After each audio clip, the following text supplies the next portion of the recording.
සමහර අය විග්‍රහ කරන්නේ මේක ගුරුවරුන්ගේ වැටුප දිනා ගැනීමේ ප්‍රශ්නයක් කියලානේ. ඒක විතරනේ මේක මම පැහැදිලිව අපි මේකේ ප්‍රවේශයන් තුළම දැක්ක කාරණා ප්‍රධාන කාරණා තුනක් තියෙනවා. එකක් තමයි එකක් වැටුප. ඊට පස්සේ ළමයින්ට අධ්‍යාපනය ලැබුණේ නැහැ මේ කාලේ. ඒකට ළමයින්ගේ අධ්‍යාපනය සම්බන්ධව අපි ගුරු සංගම් විදිහට හඬ නැගුවා. අපි අවසාන බලලා මොකද ඔන්ලයින් අධ්‍යාපනය තමයි ගුරුවරු දුන්නේ ආණ්ඩුව දුන්නේ නැහැ. ඒකම අපි දන්නවා ඒ කාලය තුල ගිය අවුරුද්දේ මේ ජූලි මාසේ ලෝක බැංකුවෙන් දුන්නා මුදලක් රුපියල් ලක්ෂ 9800ක් දුන්නා මේ කොවිඩ් තත්ත්වයේ යටතේ අධ්‍යාපනය පවත්වා ගන්න කියලා අධ්‍යාපන අමාත්‍යාංශයට දුන්න ලක්ෂ 9800ක්.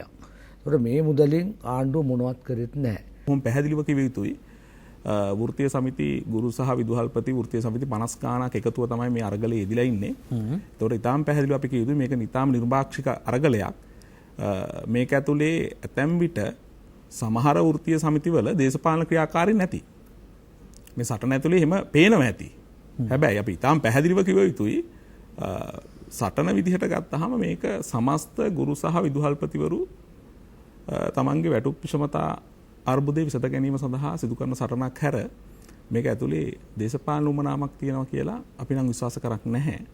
අයිබෝන් සුබ සන්ධ්‍යාවක් ප්‍රාර්ථනා කරන ඔබ සියලු දෙනාටම ඔබ එක්වන්නේ රටමැද දේශපාලන අධහැරය සත්‍ය දෙහෝරාව නිනාද සජීවී සංවාදයේ සමගයි බොහෝ දෙනෙක් කැලුම් කරන වැඩසටහනක් ජනතාවගේ යුක්තිය වෙනුවෙන් කිසියම් හඬක් නගන්න ජනතාවගේ දේශපාලන සවිඥානිකත්වය දියුණු කරන්නට උත්සාහ දරන වැඩසටහනක්. ඒ නිසා අපි වගකීමෙන් ජනතාවට සේවය කරන්න බැඳී ඉන්නවා. මාධ්‍යයක් හැට මාධ්‍ය සමාජ වගකීම ඉටු කරමින් අපේ රටේ සිදුවිය යුතු වෙනස්කම් පිළිබඳව ප්‍රතිපත්තිමය වශයෙන් වෙනස්කම් පිළිබඳව දේශපාලනික ආර්ථික සහ සමාජ සංස්කෘතික ශේෂ්ත්‍රයන් තුළ සිදුවිය යුතු සාධනීය වෙනස්කම් පිළිබඳව අපි ශ්‍රී ලංකාවේ හඬක් නගනවා.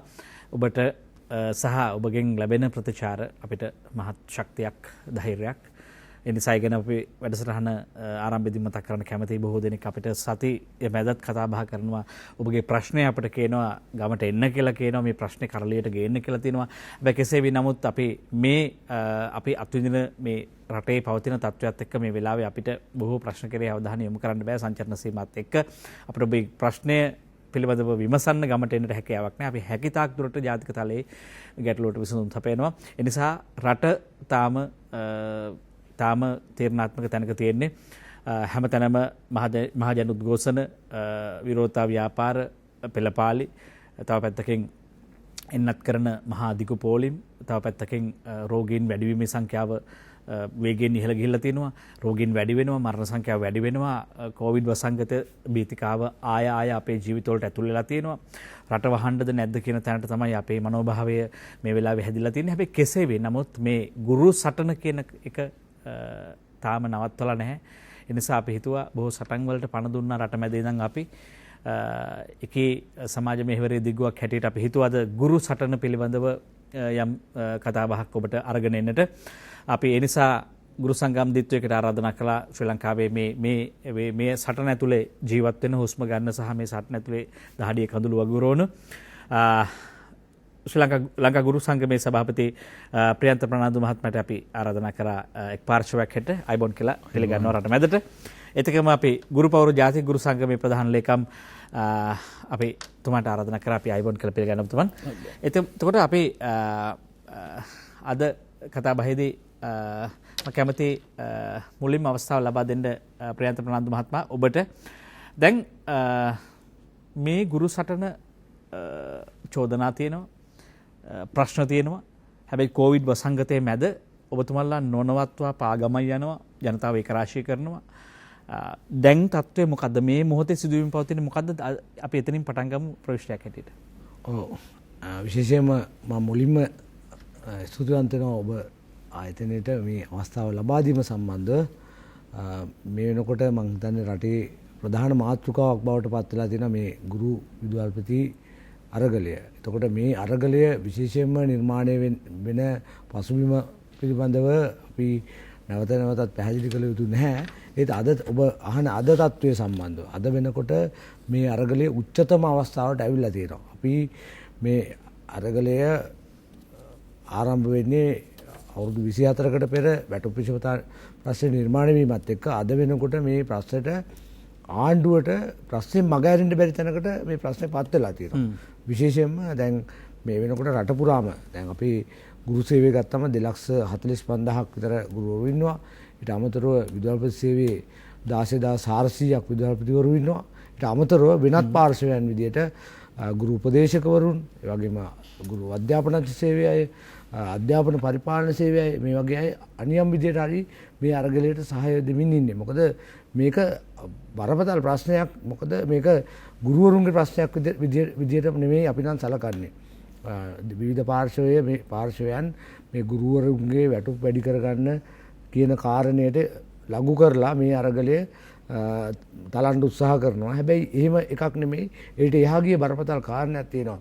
මම හිතන්නේ ඒක රටේ මතුවෙන දැන් මේක ඔබතුමාලා දැන් තාමත් සක්‍රියයි මේ සටන බිමේ. ඔව් සටන් බිමේ දැන් ඉතාමත්ම ඉහළ තැනකට ඇවිල්ලා තියෙනවා. එතකොට අපිට මේ සටනට විවිධ ප්‍රවේශයන් වෙනස් කරමින් අපි සටන ඉස්සරහට ගෙනියනවා. ගොඩක් මොකද මේ වෙනකොට ගුරුවරු දායක වෙන විවිධ වැඩපිළිවෙළ සහ විවිධ දේවල් තියෙන අධ්‍යාපන ශාස්ත්‍රයේ ඒවා හරහා මේ සටන තවදුරටත් ශක්තිමත්. අද වෙනකොට හැම ගුරුවරයෙක්ම මේ අරගලයත් එක්ක ඉන්නවා කියන එක පැහැදිලිවම ඒකට සාධක කරනවක් තියෙනවා.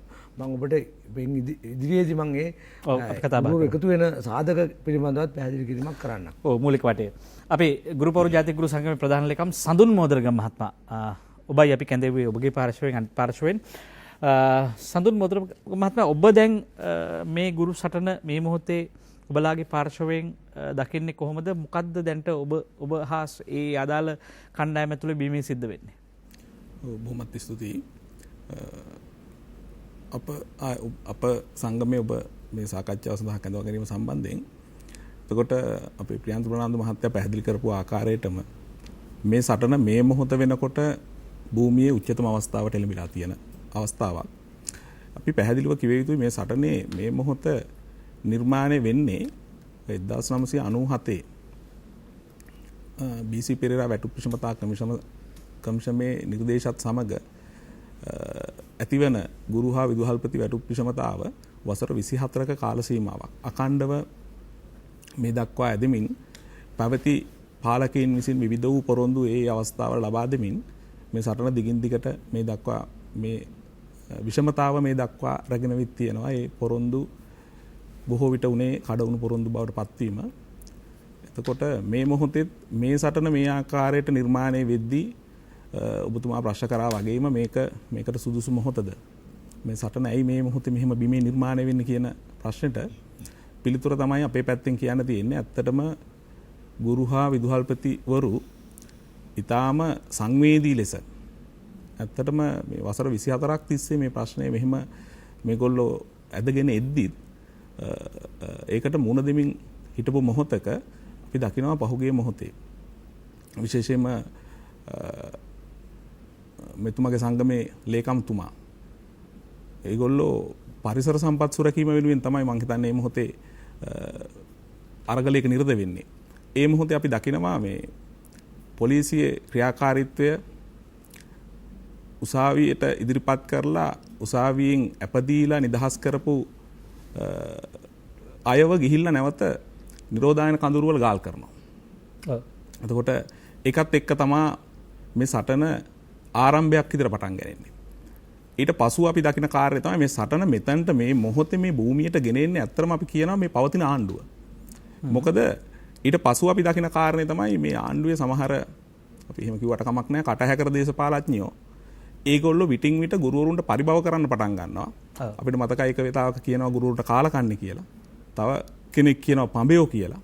ඒ විතරක් නෙවෙයි තව තරුණ අමාත්‍යවරයෙක් අපිට මතකයි කිව්වා ලංකාවට මේක ගුරුවරයෙක් හිටියාම ඇති උගන්වන්න කියලා.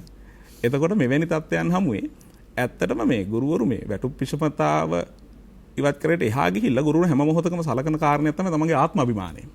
ඒතර මේ ආත්ම අභිමානයට වැදුණු පහර තමයි මේ තරමට ගුරු භූමිකාවට එයාලගේ ආත්ම අභිමානයට වැදුණු පහර තමයි මේ තරමට උද්දීපනය වෙලා මේ මොහොතේ මෙහෙම ලෝක පරිමාණ වසංගත තත්ත්වයක් හමුවේ පවා ගුරුවරයා පාරට ගේන්න මේ තත්ත්වය නිර්මාණය. ඒකද අපි පැහැදිලිව චෝදනා කරනවා.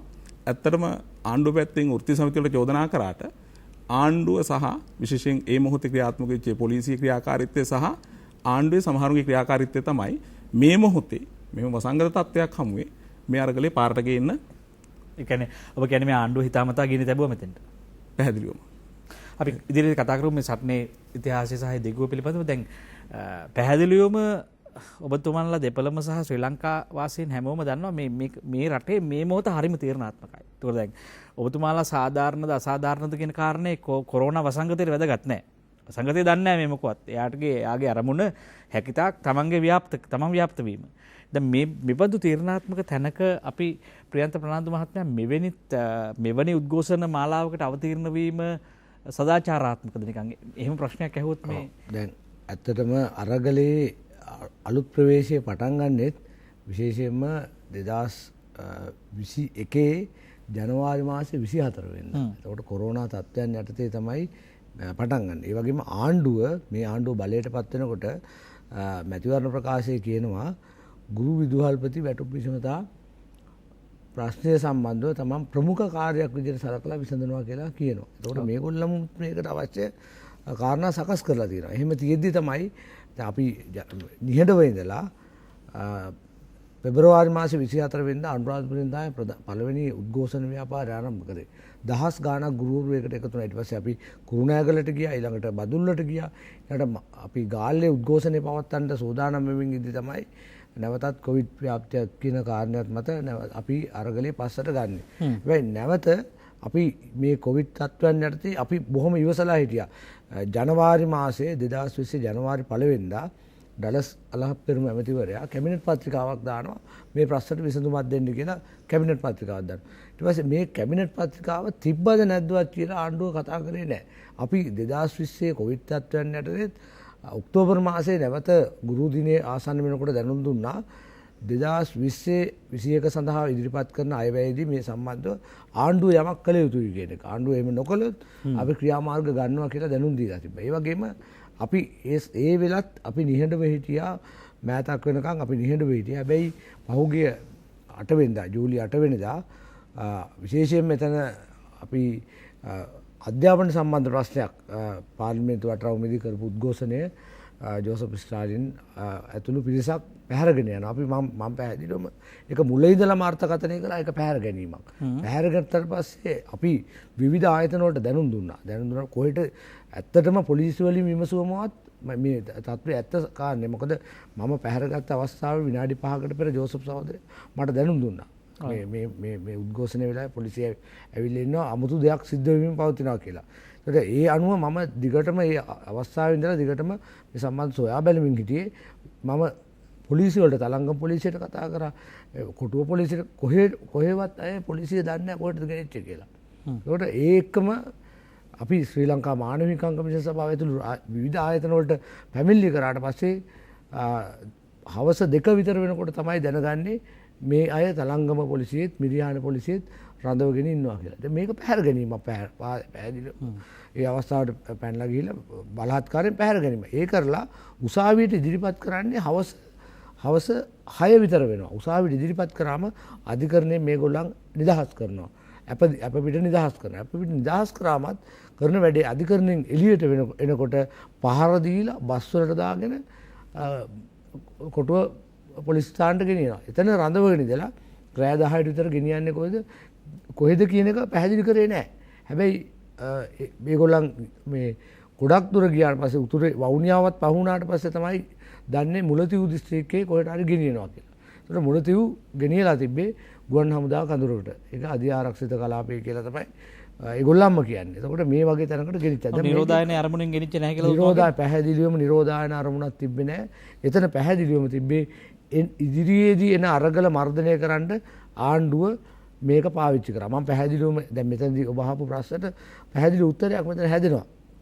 මේ ආණ්ඩුව අපට සෞඛ්‍ය ආරක්ෂණ නීති මේ වසංගත තත්ත්වයන් යටතේ මිනිසුන් මේවා පිළිගත යුතුයි. අපි පිළිගන්නවා ඒක. හැබැයි ආණ්ඩුවක් ඒ පනත පාවිච්චි කරනවා ඒ නීති වැරදි විදිහට පාවිච්චි කරනවා මිනිස්සු මේවා රටේ ජනතාව මේවා ප්‍රතික්ෂේප කරනවා. අද ඒක තමයි කොවිඩ් සම්බන්ධ නීති වලට පත් වෙලා තියෙන සෙතේ. මොකද ආණ්ඩුව මේක මම පැහැදිලිව කියනවා ගණික වෘත්තියේ දෙව්වේ. මේ කොවිඩ් පනත ගණික වෘත්තියේ දෙව්වේ. තමන්ගේ අවශ්‍යතාවයන් වලට විතරයි පාවිච්චි කරේ. ඒ හින්දා රටේ ජනතාව ගොවීන්ගේ ප්‍රශ්න ඒ වගේම කම්කරුවන්ගේ ප්‍රශ්න ශිෂ්‍යයන්ගේ ප්‍රශ්න මේවා මර්ධනය කරන්න තමයි කොවිඩ් පනත පාවිච්චි කරේ. ඒක ජාත්‍යන්තර සෞඛ්‍ය සංවිධානයේත් මේ සම්බන්ධ අධ්‍යක්ෂවරියක් ප්‍රකාශ කරා. ලංකාවේ කොවිඩ් නීති සම්පූර්ණයෙන්ම අරගල මර්ධනය කරන්න පාවිච්චි කරනවා කියලා. ඒ නිසා බොහෝ අය මේ නීති රීති සම්බන්ධව සැලකිල්ල. නමුත් අපි දේශපාලන කාරණා පැත්තකින් තියලා ඔබතුමා පැහැදිලිවම දන්නවනේ මේ අවුරුදු එකමාරක විතර කාලයක් තිස්සේ මිනිස්සුන්ට එකතු වෙන්න බෑ මේ වෛරසය හින්දා කියලා. අපි සාමාන්‍ය සෞඛ්‍යමය කාරණායි පොදු දැනුමින් කතා කරොත් අපි මේක අර්ථකථනය කරගන්න පුළුවන් මේ අපිව මර්ධනය කරන්න තමයි මේ කොවිඩ් පනත නැත්නම් මේ නිරෝධායන පනත් ගේන්නේ කියලා. හැබැයි ඇත්ත තත්ත්වය ඔබතුමා පැහැදිලිවම දන්නවනේ එහෙම රෝගේ ව්‍යාප්ත වෙනවා කියලා. ඒක මොකද්ද? ඒකට පැහැදිලිව මේ සම්බන්ධ උත්තරේ තමයි අපි මේ රෝගයේ ව්‍යාප්ත නොවන විදිහට බොහෝ විට හැම තැනම අපි උත්සාහ කරනවා මේ එන එක රාශි වෙන ගුරුවරු විද්‍යාපතිවරු අපි හිතුවටත් වැඩිය පිරිස් මේකට දායක වෙනවා. එතකොට අපි මේ පෙරතරේ තියාගන්න පුළුවන්. අපිට මුවාර දාගෙන ඉන්න පුළුවන්ද? ඒවට සම්බන්ධ මුලින්ම උපදෙස් දෙනවා අපි පැහැදිලිවම හැම අරගලයකට පෙර අපි අද ඕනනම් බලන්න පුළුවන් සම්පූර්ණ දර්ශන බලනවා නම් අපි සැනිටයිසර් වෙනම පාවිච්චි කරා. ඒ වගේ මුව ආවරණ අපිත් ලබා දුන්නා.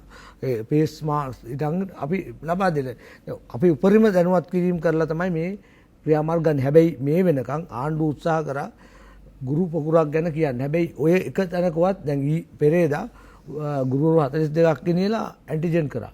ඇන්ටිජන් පරීක්ෂණ එක්කෙනෙකුටවත් නැහැ කියලා පැහැදිලිව ඔප්පු වුණා. හැබැයි පාර්ලිමේන්තු පොකුරක් නම් දැන් හැදිලා තියෙනවා. දැන් මේක තමයි තත්ත්වය. අපි කියන්නේ ඔබතුමාලා මේ වගකීමෙන් කියන්න පුළුවන්ද මේ ඔබතුමාලා මේ උද්ඝෝෂණ හරහා ඒන එකතු වීම හරහා මේ කොවිඩ් වසංගතය ව්‍යාප්ත වෙන්නේ නැහැ කියලා කියන්න පුළුවන්ද? පැහැදිලිව දැනට ඒ සම්බන්ධව කිසිදු දෙයක් සිද්ධ වෙලා නැහැ කියන එක අපිට කියන්න පුළුවන්. ඒක පරීක්ෂණ කරලා තියෙනවා. අපිට තියෙන තොරතුරු මොකද මේ ඊයේ ඇත්තටම ආණ්ඩුව කරපු පරීක්ෂණයම අපිට ප්‍රතිවිරුද්ධ පාර්ශවයක් තමයි ඊයේ පරීක්ෂණය කරන්නේ ඇන්ටිජන් කරනවා 42 එක්කෙනෙකුටවත් නැහැ. ඉතින් මේක හොඳ ලක්ෂණ. නියදිය ප්‍රමාණවත් කියලා ප්‍රශ්නයක් තියෙනවා. මේ මහා ජනගංගාවක කුඩා නියදියක් අරන් අපිට සමස්තය පිළිබඳ තීරණ වලට එන්න පුළුවන් කියලා ප්‍රශ්නකුත් තියෙනවා. ඔව් ඒ වගේම දැනුත් පුළුවන්. අපි අනිවාර්යයෙන්ම ඇත්තටම මේ අපි කැමති නෑ ආණ්ඩුව තමයි අපිව මේ තැනට තල්ලු කරේ. අපි කැමති නෑ ඇත්තටම මේ තත්ත්වයන් යටතේ අරගල කරන්න අපි සූදානම්ෙන් හිටියේ නෑ. දිනෙන් දින අපි මුල් උද්ඝෝෂණ ව්‍යාපාර 100ක් 150ක් වගේ සුළු පිරිස් එකතු කරගෙන සංකේතාත්මක විරෝධතාවක් චෝදනා කරන්නේ මේ ආණ්ඩුවට පවතින ආණ්ඩුව. මොකද කෙහෙලිය රඹුක්කල්ලගේ ප්‍රකාශයත් එක්ක තමයි ගුරුවරු විද්‍යාලවල ඔබතුමාලම කියනවා මේ ප්‍රශ්නේ අවුරුදු 24ක් ඇදුණා කියලා. ඔව්. ඒකට සටන තිබ්බද 24ක්? 24ම සටන් කරලා තියෙනවා විවිධාකාරයෙන්. අධිකරණයෙන් අපිට දඬුවම් කළා මේ විවිධ පාර්ශ්වයන් හරහා නඩු පවර්ලා දඬුවම් කරලා උසාවිත් ගෙනිච්ච 2008 අපි අධිකරණයට ගෙනියලා අධිකරණයෙන් අපේ වෘත්තීය සමිති නායකයෝ 5 දෙනෙක් අත්අඩංගුවට අරගෙන මේ බන්ධනාගාරගත කරා. ඊට පස්සේ අපදීලා නිදහස් කරන්නේත් ආණ්ඩුවෙන්මයි.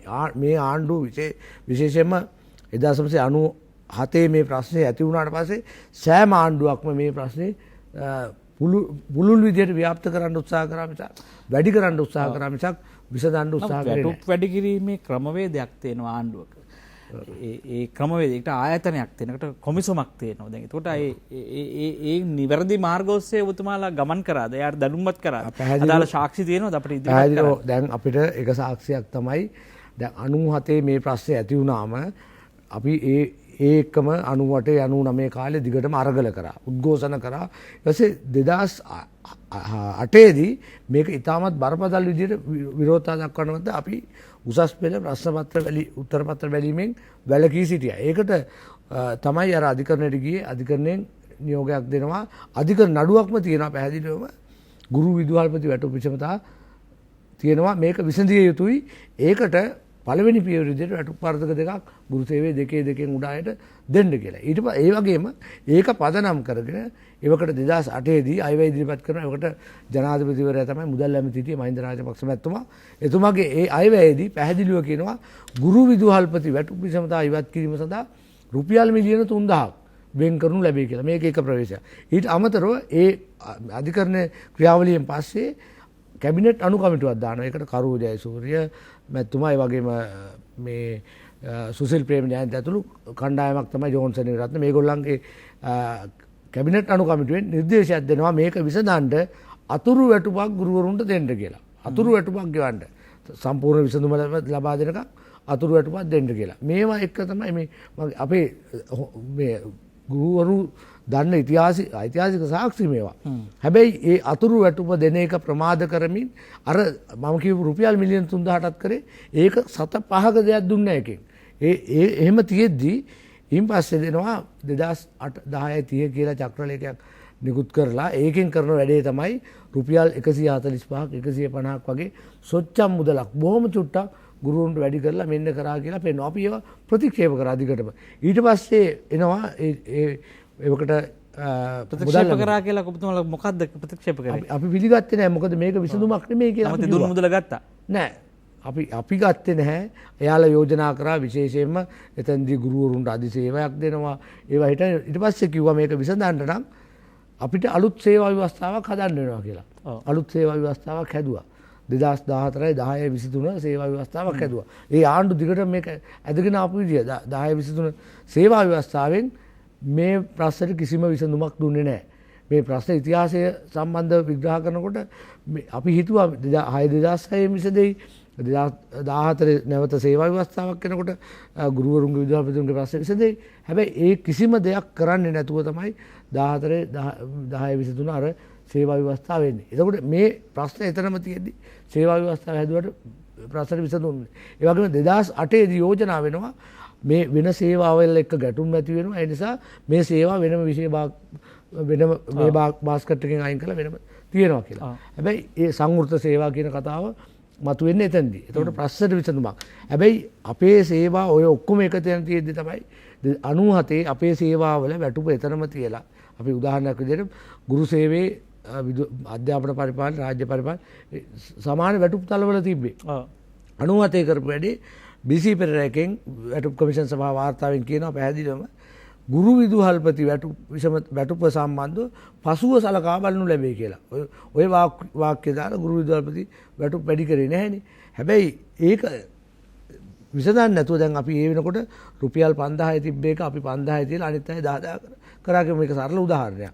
10000 කරාම ඊට පස්සේ දැන් 2006 විසඳන්නෙත් නැහැ. එතකොට අර ගාන මේ ආවට පස්සේ 2006 වෙනකොට අනිත් අයගේ වැටුප් වැඩි වෙන්නේ 10000 ඉඳලා 100ට ගානකින්. අපේ වැඩි වෙන්නේ 5000 ඉඳලා 100ට ගාන. එතකොට මේ විෂමතාවය එන්න පුළුල් වෙනවා. ඊට පස්සේ 2016 3 වෙනකොට මේක අති විශාල ප්‍රමාණයක රුපියල් 30000කට වැඩි ප්‍රමාණයකින් විෂමතාවය පුළුල් වෙලා තියෙනවා. මේක වැඩි වෙන්නේ මේ විදිහට. ඒකට අර කියන BC පෙරේරා වැටුප් කමිෂන් එකෙන් එදා කිව්ව වැටුප් විෂමතාව ඉවත් කිරීම වැටුප් විෂමතාව නිර්මාණය කරපු එක පසුව සලකා බැලුවා නම් ඔච්චර ප්‍රශ්නයක් වෙන්නේ නැහැ. ඒ හින්දා මේ ප්‍රශ්නේ දිගටම මම කියන්නේ මේ වගේ ප්‍රශ්නේ දිගටම විවිධ ආණ්ඩු අපි කරපු බලපෑම් අනන්තයි. විශාල බලපෑම් ප්‍රමාණයක්. මේ ආණ්ඩු විසඳනවා කියලා පහුගිය ආණ්ඩුවේ මේක දැන් උත්තරයක් දෙනවා. දැන් විසඳනවා. කැබිනට් පත්‍රිකා දෙකක් දානවා දැම්මා. ඊට පස්සේ යාලා අවසානයේ අනු කමිටුවක් තීරණයක් අරගෙන වැටුප් රණුගේ කමිටුවට මේ යෝජනා ඉදිරිපත් කරා. ඒ කරලවත් මේක ක්‍රියාත්මක කරේ නැහැ. ඒකට මේ ආණ්ඩුව බලයට පත් වෙනකොට මේ රටේ ප්‍රමුඛ ප්‍රශ්නයක් විදිහට මේ ආණ්ඩුවට දැන්ලා තිබ්බා. දැන් මොකද මේගොල්ලන්ගේ මැතිවරණ ප්‍රකාශයේ පැහැදිලිව කියන්නේ ගුරු විදුහල්පති වැටුප් ප්‍රශ්නය විසඳීම ප්‍රමුඛ කාර්යයක් විදිහට සලකනවා කියලා. ඊට හිටපු ආණ්ඩුවත් මේ ප්‍රශ්නෙට විසඳුම් හොයනවා කියලා තමන්ගේ මැතිවරණදී පොරොන්දු වුණා. මැතිවරණයකදී පොරොන්දු දීලා අවසානයේ මේක දිගටම මග ඇරීම ඒ ආණ්ඩු සහ විපක්ෂ ඔබතුමාලගේ සටන් ඇතුළේ හිට ගන්නද ඔබතුමාලට ප්‍රශ්න කරන්න පුළුවන්. ඒක තමයි අපි කටි විසඳුවද කියලා ප්‍රශ්න කරන්න පුළුවන්. මම නම් කියන්නේ ඒක ලැජ්ජ නැතිකම. අපිට කියන්න තියෙන එකම දේ තමයි ලැජ්ජ නැතිකම.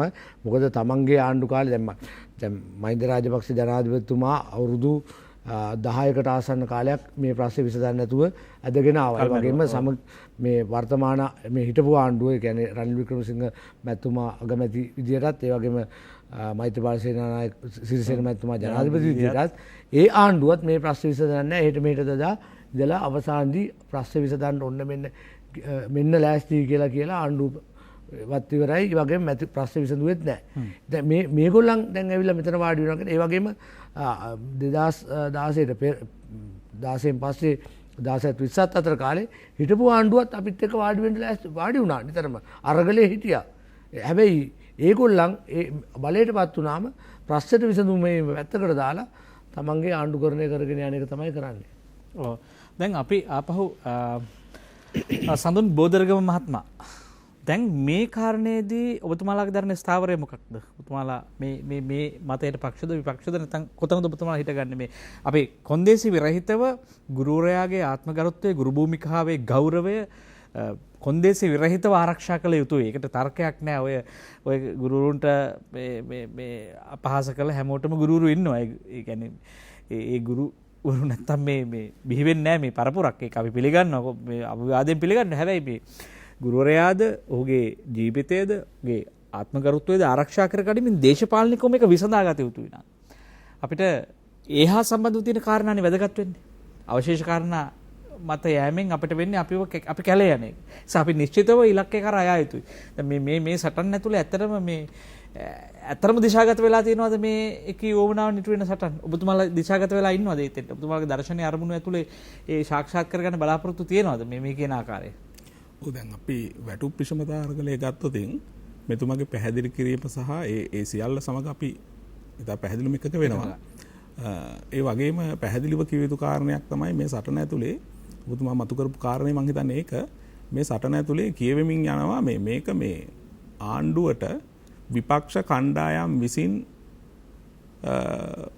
එල්ල කරන අරගලයක් වගේ. එහෙම නැත්නම් ආණ්ඩුවට විපක්ෂ කණ්ඩායම් විසින් මේ ආණ්ඩුව අපහසුතාවයට පත් කිරීම සඳහා සිදු කරන අරගලයක් වගේ පෙන්눔 කිරීමට උත්සාහ දරමින් අපි බොහොම පැහැදිලිව කිව යුතුයි. වෘත්තීය සමිති ගුරු සහ විදුහල්පති වෘත්තීය සමිති 50 ගාණක් එකතුව තමයි මේ අරගලේ යෙදිලා ඉන්නේ. ඒතකොට ඊටාම් පැහැදිලිව අපි කිය යුතුයි මේක ඊටාම් නිර්භාක්ෂික අරගලයක්. මේක ඇතුලේ ඇතැම් විට සමහර වෘත්තීය සමිතිවල දේශපාලන ක්‍රියාකාරී නැති. මේ සටන ඇතුලේ එහෙම පේනවා ඇති. හැබැයි අපි ඊටාම් පැහැදිලිව කිව යුතුයි සටන විදිහට ගත්තාම මේක සමස්ත ගුරු සහ විදුහල්පතිවරු තමන්ගේ වැටුප් විෂමතා අර්බුදේ විසඳ ගැනීම සඳහා සිදු කරන සටනක් හැර මේක ඇතුලේ දේශපාලන උමනාවක් තියෙනවා කියලා අපි නම් විශ්වාස කරක් නැහැ. එහෙම කවුරු හෝ දේශපාලන උමනාවක් වෙනුවෙන් මේක පාවිච්චි කරන්න හදනවා නම් අපි ඒකට තියන්නේ නැහැ. ඒක පැහැදිලිව කිව යුතුයි. ඒ නිසා මේක මේ එහෙම ලඝු කරලා ආණ්ඩුවට මේකෙන් ගැලවෙන්න ඉඩක් නැහැ.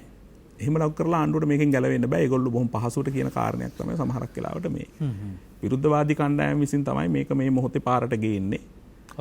ආණ්ඩුව අපහසුතාවයට පත් කරන්න කියලා. ඉතින් අපි බොහොම පැහැදිලිව කියනවා දැන් මේ අරගලය ඇතුලේ මේක මේ මොහොතේ ක්‍රියාත්මක වෙද්දිත් අපි දකිනවනේ දැන් අනිත් පැත්තෙන් වසංගත තත්ත්වය හිසෝසෝනවා කියලාත් පෙන්눔 කරනවා. සමහරලාට වෛද්‍ය වාර්තා සෞඛ්‍ය අංශ වලින් නිකුත් කරන වාර්තා ඇතුලේ. හැබැයි අපි දකිනවා 8.1 චක්ලේකයන් නිකුත් කරමින් 100% රාජ්‍ය සේවකයෝ නැවත කැඳවනවා.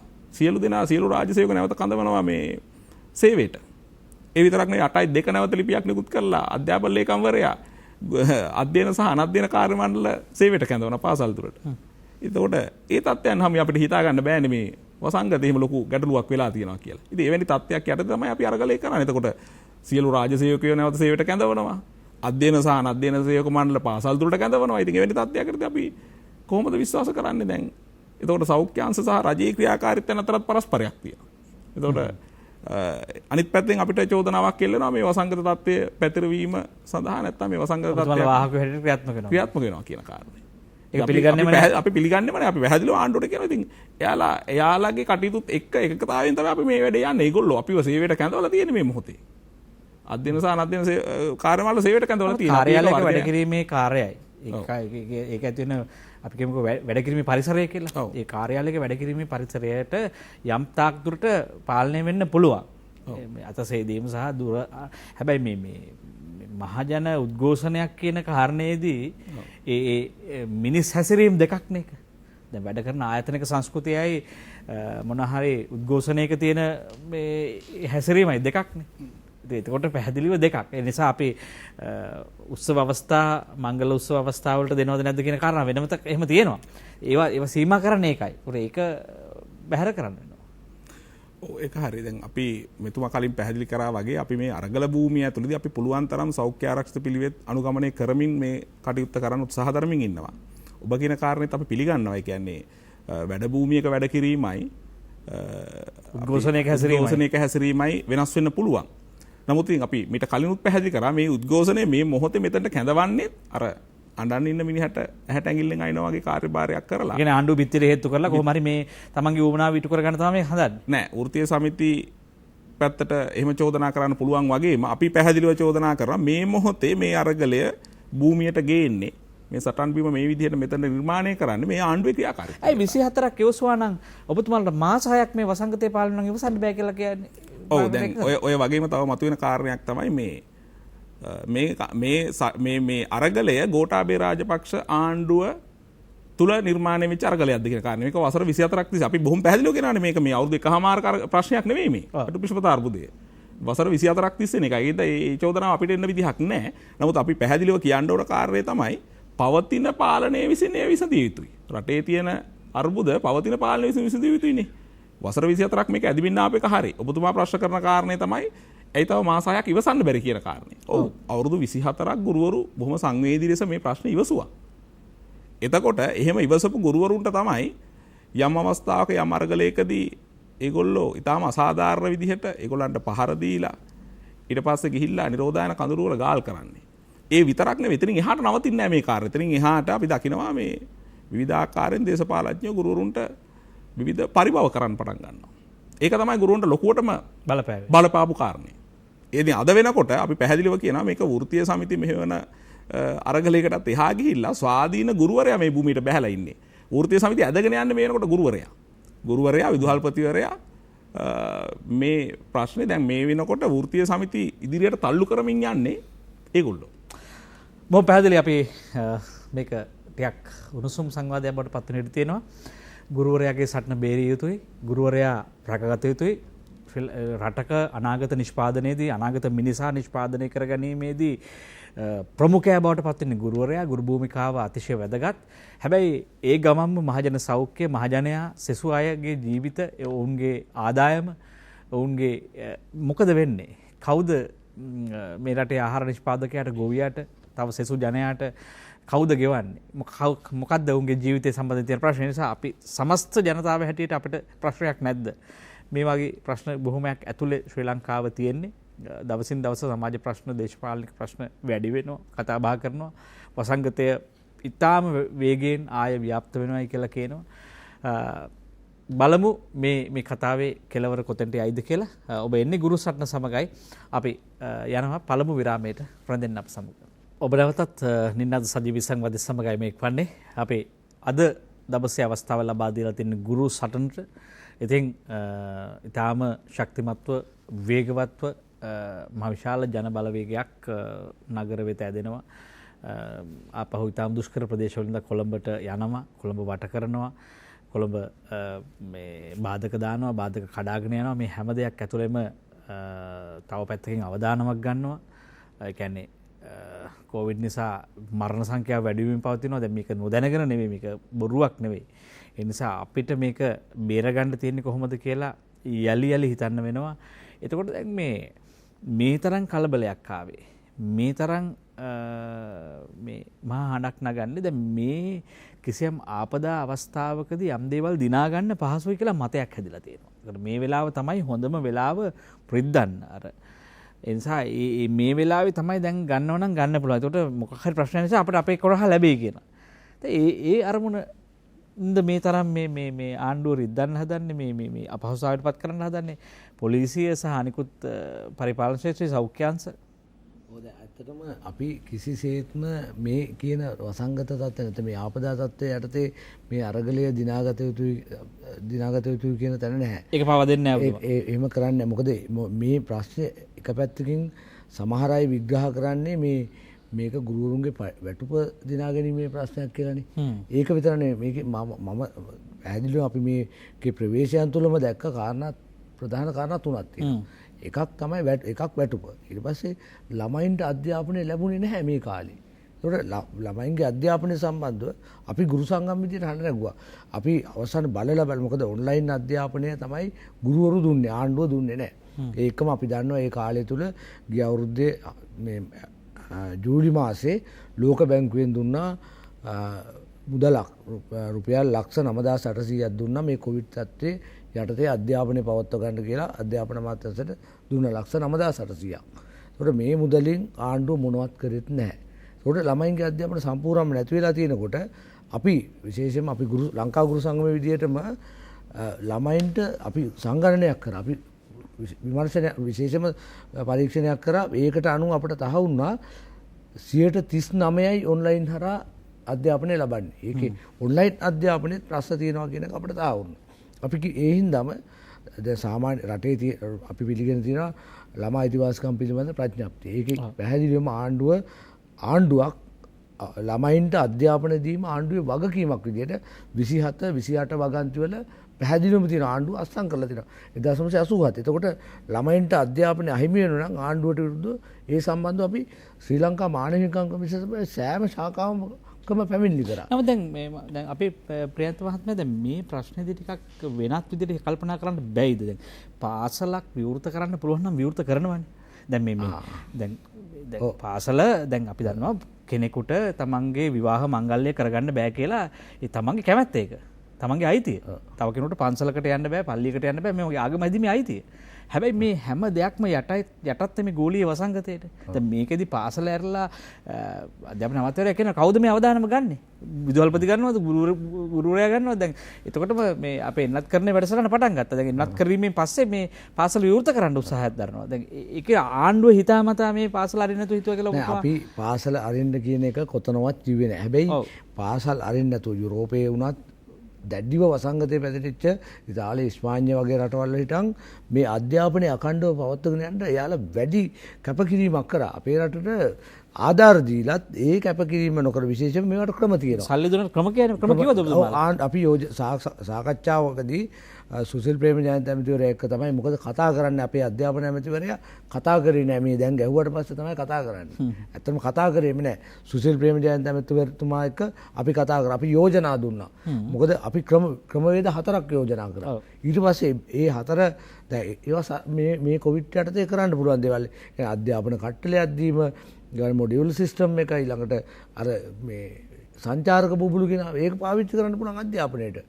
ගම්වල කොවිඩ් නැති ඒවා අපි දුන්නා. එක ක්‍රම දුන්නා. ඒ වගේම රූපවාහිනී නාලිකාවන් පාවිච්චි කරන ආණ්ඩුව සල්ලි වේදම් කළා. තමන්ගේ තියා රජයේ දැන් ඇවිල්ලා තියෙනවා දැන් රූපවාහිනී නාලිකාව ගණනාවකට ඒවත් සීමිතව කරන්නේ. ඒවා අපිට දැන් ඔය හඬ නැගීම් එක්කනේ ඒක වෙන්නේ. අපි දැන් අප්‍රේල් මාසේ මැයි මාසේ රට පුරාම පැමිණිලි කරාට පස්සේ ආණ්ඩුව මානව හිමිකම් සභාව ආණ්ඩුවෙන් ප්‍රශ්න කරනකොට ආණ්ඩුව මේ ක්‍රම මොනවද කියලා නැවත අපෙන් අහන්න අපි ක්‍රම යෝජනා කරා. ඒකට පළාත් සභාව එතකොට මේ මුදල් භාවිතා කරන්න ගත්තේ දැන් මේ පෞගිය මාසේ කියන්නේ ජූලි මාසේ අග තමයි පාසල් වලට මේවා පවත්වාගෙන යන්න කියලා සල්ලි දෙන්නේ. ඒ වගේම තව එකක් වෙනවා. ඔය පාසල් වල තියෙන අර මුදල් පාවිච්චි කරනවා කියන්නේ සංවර්ධන සමිති වල මුදල් පාවිච්චි කරන්න කිව්වා මේ වැඩේ කරන්න. එතකොට ඒ මුදල් පාවිච්චි කරන්න පුළුවන් කමක් නැහැ තියෙන නීති රීති අනුව මේ ඔන්ලයින් අධ්‍යාපනය පවත්වාගෙන යන්න. ඒ හින්දා ගුරුවරු තමන්ගේ ස්වේච්ඡාවෙන් තමයි තමන්ගේ මුදල් වියදම් කරන තමයි මේ වැඩේ කරේ. හැබැයි සමහර ගුරු මහත්මාවරු නැද්ද මේ හරහා විශාල මුදල් අය කරගන්න කණ්ඩායම. තමන්ගේ ජාලය වැඩි කරගෙන මේ අර වෛද්‍යවරයාට දොස් කියනවා වගේම අපිට යම් චෝදනා එල්ල වෙලා නැද්ද මේ වෙලාවේ? ඒක නියාමනය වෙලා නැහැ. ඒක නියාමනය වෙලා නැහැ. ඒ වගේම පෞද්ගලික අධ්‍යාපනය සම්බන්ධ පෞද්ගලිකව දෙන ටියුෂන් ව්‍යාපාරවල ලොකොට මෙහි මුදල් අය කිරීම කරනවා. ඒවා ආණ්ඩුවක් තියෙන ඒවා පාලනය කරන්න. දැන් මම කියපු අර දෙවෙනි කාරණේ විදිහට තමයි අධ්‍යාපනය තිබ්බේ නැහැ. ඊළඟ එක තමයි ආණ්ඩුව මේවා ASCII කරපු දෙයක් තියෙනවා. ඇයි රටේ මේවා අර්බුද ඇති වෙලා මිනිස්සු පෙළ ගහලා උද්ඝෝෂණ කරන එක මේ වසංගත ව්‍යාප්තියට හේතුවක් කියන එක ආණ්ඩුවක් දන්නවා නම් ඇයි අනවශ්‍ය පනත් ගෙනලා මේ රටේ මීට පෙර ඇත්තටම සයිටම් සම්බන්ධව ජනතාව නැගිට්ටා. ඒ පනත් දෙන්නලා විලා ජනතාව නැගිට්ටා කියලා දැනගෙනත් කොතලාවල වගේ පනතක් මේ ASCII ගෙනාවේ. මේවට මිනිස්සු එකතු වෙනවා කියලා ආණ්ඩුව තේරුම් ගෙනත් මේ වගේ ඒක ඔබතුමාලට හයියක් හම්බුණා. ඔව් හයියක් හම්බුණා. ඒ වගේම ඒ තියෙද්දිම අර සීමිත ජන අරගල සීමිත පිරිස් සහභාගී වෙලා බොහොම සංවිධාන මේ කොවිඩ් ව්‍යාප්ත නොවන විදිහට කරපු ජන අරගල අපි විශාල වශයෙන් සීමා කරමින් ඉන්නවා. දැන් දෙකකින් ආපු වතුර පාරවල් දෙකක් එකතු වුණාම මහා ගඟක් වගේ එකක් පේන්න ගන්නවා. ඒ සියල්ලම මර්ධනය කරාම මේකට ඇත්තටම අපි හිතුවේ නෑ විශේෂයෙන්ම මේ අරගලට මේ තරම් ගුරුවරු සහභාගී වෙනවා. අතිවිශාල සහභාගීත්වයක් තියෙනවා. බොහොම අපි ඉදිරියට කතා කරමු මේ සම්බන්ධ බොහෝ ගැටලු තියෙනවා. බොහෝ දුරකථන ඇමතුම් අපිට එන්න නියමිතයි 066යි 22යි 83යි 686 066යි 22යි 83යි 686 තිරේ දිසුන් අංක ඔස්සේ ඔබට මැදිරියට එන්න පුළුවන් කතා බහ කරන්න පුළුවන්. බෝධරගම මහත්මයා සඳුන් බෝධරගම මහත්මයා දැන් ඇත්තටම ගත්තාම දැන් මේ අපිට වෘත්තීය අරගලවල ඉතිහාසයක් තියෙනවා. අපේ මේ බොහෝ ජාතික වැඩසටහන් වල ජාතික අවශ්‍යතාවන් වල පෙනී හිටියා. හැබැයි මේ අදාළ වැඩේ කරපු ගමන් ඒ ක්‍රියාකාරීත්වය අකර්මණ්‍ය වෙනවා. එහෙම චෝදනාවක් තියෙනවා. දැන් සමහර වාමාංශික පක්ෂ මේක හිට ගන්නවා, රාජ්‍ය සංවිධාන හිට ගන්නවා, වුන් මුදල් දෙනවා, වුන් මේ අදාළ අල්ලගෙන ඉන්න පෝස්ටර් ඇඳලා දෙනවා. ඒ වගේ කරනවා. හැබැයි මේ ආපහු මේවා පේන්න නෑ. අපි රැකියාව විරහිතව පාරිදාරින් ගත්තා. රැකියාව ගත්තයින් පස්සේ කොහෙද නෑ සංවිධානය. එතකොට මෙහෙම ඉතිහාසයක් නෙමෙයිද මේ තියෙන්නේ. ඒ නිසා මේවා මේ ආණ්ඩුව වලින් උපදිනවද කොහෙන් උපදිනවද කියලා ප්‍රශ්නයක් නැද්ද? එහෙම සුපිරිසිදු අරගල ඉතිහාසයක් තියෙනවද අපිට එහෙම දිනා ගන්න සටන් ඉතිහාසයක්? එක්තරා චෝදනාවක් එක්තරා කණ්ඩායමක් චෝදනා කරනවා මේ සම්බන්ධව. මගේ ප්‍රශ්නයක් නෙමෙයි එළියේ චෝදනා කරන ප්‍රශ්නයක් මේක.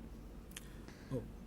අත්‍තරම ගත්තොත් ඔබ ඔය අහන ප්‍රශ්නය ප්‍රායෝගිකව අපිට භූමියේ පේන්න තිබුණ ප්‍රශ්නය. ඒක ඔය කියන කාරණය යම් ආකාරයකට සාධාරණයි. යම් ඉල්ලීමක් මත එය ජයග්‍රහණය කරපු පමණින් ඊට පස්සේ අරගලය එතනින් නතර වෙනවද කියන කාරණය. ඒක නේද ඔබතුමා ප්‍රශ්න කරන්නේ. ඔව්. එතකොට මම ඒ කාරණයට එන්න කලින් අර මෙතුමගෙන් අහ ප්‍රශ්නේ මුණපූර්ණයක් මම සපයලින්නම් අපි ඔය ඔන්ලයින් අධ්‍යාපන එහෙම නැත්නම් මාර්ගගත අධ්‍යාපන ක්‍රමය. ඒක ස්වේච්ඡාවෙන් ගුරුවරු ආරම්භ කරපු කාරණයක්. ඒක රජයේ විසින් ගුරුවරුන්ට කිව්වේ නෑ මේ මාර්ගගත අධ්‍යාපනය සිදු කරන්න පාසල් වැහුවට පස්සේ කියලා. ඇත්තටම ස්වේච්ඡාවෙන් ගුරුවරු සංවේදී වෙලා Taman ඩිවයිස් අරගෙන data දාගෙන දරුවන්ට ඒ අවස්ථා නැත්තම් ඒවත් යම් ආකාරයකට කළමනාකරණය කරලා හදලා දීලා තමයි පටන් ගත්තු කාරණයක්. එතකොට ඒ අතරේ අපි දැක්ක කාර්යය තමයි ඒ දරුවන්ට මාර්ගගත අධ්‍යාපනය දෙන්න පුළුවන් උනේ 40%ක වගේ ප්‍රමාණයකට. 60%කට විතර ඒ අවස්ථාව මග හැරුණා. ඒ අවස්ථාවේ තමයි ගුරු සංගම් විසින් කිව්වේ නැත්නම් ගුරුවරු විදුහල්පතිවරුන් විසින් රජයට කිව්වේ ඇත්තටම මේ ගුරුවරුන්ට දෙන්න කියන කාරණේ නෙමෙයි කිව්වේ. දරුවන්ට ඒ 60%ක මග ඇරන දරුවන්ට ඒ අවස්ථාව හදලා දෙන්න කියන කාරණේ. හැබැයි ඒ වෙනුවට අධ්‍යාපන බලධාරීන් විසින් කරන්න ගත්තු කාරණේ තමයි මේ ගුරුවරු බොහොම අපහසුයෙන් ස්වේච්ඡාවෙන් කරගෙන යන කාර්යභාරය අධීක්ෂණය කරන්න. ඒ පිළිබඳව වාර්තා ඉල්ලන්න පටන් ගත්තා. ඒගොල්ලෝ පීඩනයට පත් කරන්න පටන් ගත්තා. ඒකත් අර මම කලින් කිව්වා වගේ මේ අරගලයට පාර කපපු තව එක තැනක්. ඒකත් මතක් කළ යුතුයි. ඊළඟට ඔබතුමා අහනවා වගේ මට ඒකට උත්තර දෙන්න වෙන්නේ ගුරු පෞර ජාතික ගුරු සංගමේ විදිහට මට අපේ අනන්‍යතාවය තමයි මෙතනදී පැහැදිලි කරන්න වෙන්නේ. ඔබතුමා කියන කාරණේ ඇතුලේ පැහැදිලිවම මේ ගුරු අරගලය මේක නොනවතින අරගලයක් විය යුතුයි. මොකද මේක දැන් මේ මොහොතේ ප්‍රමුඛතම ප්‍රශ්නයේ විදිහට වැටුපිෂමතා අරගලය මේ ඉදිරියට ඇවිත් තිබ්බට මේ විතරක් නෙවෙයිනේ අපේ අධ්‍යාපන ක්‍රමයේ ඇතුළේ තියෙන ප්‍රශ්න. පැහැදිලිවම ගත්තාම මේක විතරක් නෙවෙයි ප්‍රශ්න. දැන් මෙතුමා තව කරුණු කීපයක් කිව්වා. දැන් මේ නිදහස් අධ්‍යාපනය සම්බන්ධයෙන් මේ වෙනකොට තව භූමියේ සාකච්ඡා වෙන ප්‍රධාන පෙළේ ප්‍රශ්නයක් කොත්තලාවල විශ්වවිද්‍යාල පනත. මේක පහුගිය යහපාලන ආණ්ඩුව විසින් ඉදිරිපත් කරන්න හදපු පනත. ඒ වෙනකොට මේකට විරෝධතාවය පළ කරේ මේ ඉන්න පාලකයෝ. ඔය ඉන්න කණ්ඩායම. දැන් ඒගොල්ලෝ බොහොම හොර රහසේ ඒ පනතම නැමත පාර්ලිමේන්තුවට ගේන්න සූදානමක ඉන්නවා. එතකොට ඒක තව කාරණයක්. එතනින් එහා ගිහිල්ලා අපි ගුරු පෞර ජාතික ගුරු සංගම විදියට ගත්තොත් එහෙම අපේ මුඛ්‍ය පරමාර්ථයක් තමයි අපි විශ්වාස කරනවා මේ අධ්‍යාපනය දැනට අප රට තුල පවතින අධ්‍යාපන ක්‍රමය අපි දන්නවා අපේ අධ්‍යාපන අමාත්‍යාංශය ආරම්භ කරන්නේ 1920. හැබැයි අපි දන්නවා අපේ අධ්‍යාපනය ගත්තාම මේක ප්‍රාක් ඓතිහාසික යුග දක්වා දිවෙන අධ්‍යාපනයක් අපිට තිබ්බේ. නමුත් ඒක පසු කාලෙම මේ අධිරාජ්‍යවාදී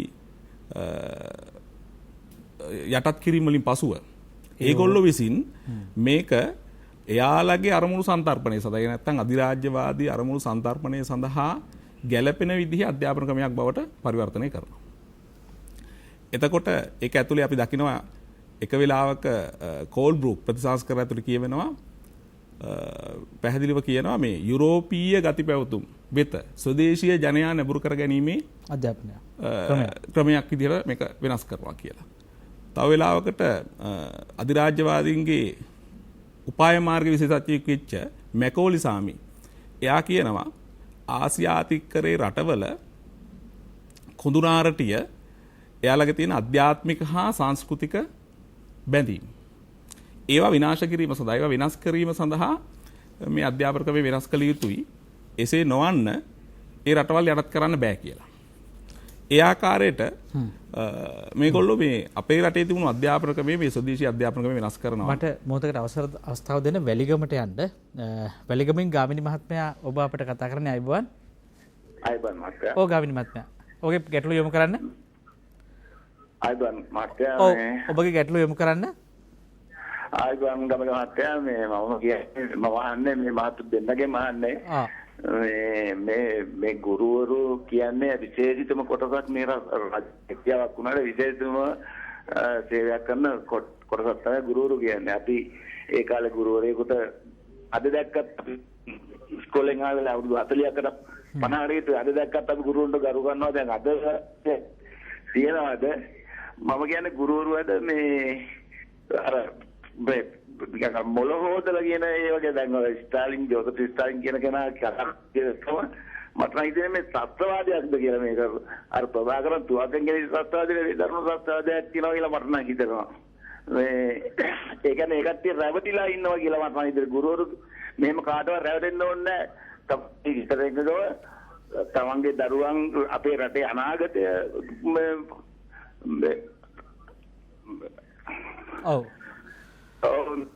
අපේ දරුවන්ගේ අනාගතය හදන එක මේගොල්ලන්ට පැහැදිලි තියෙනවා කියන පඩියකට වැඩිය පඩියක් ගන්නට වැඩිය ලොකු වැගකීමක් ඒගොල්ලෝ කරන්නේ.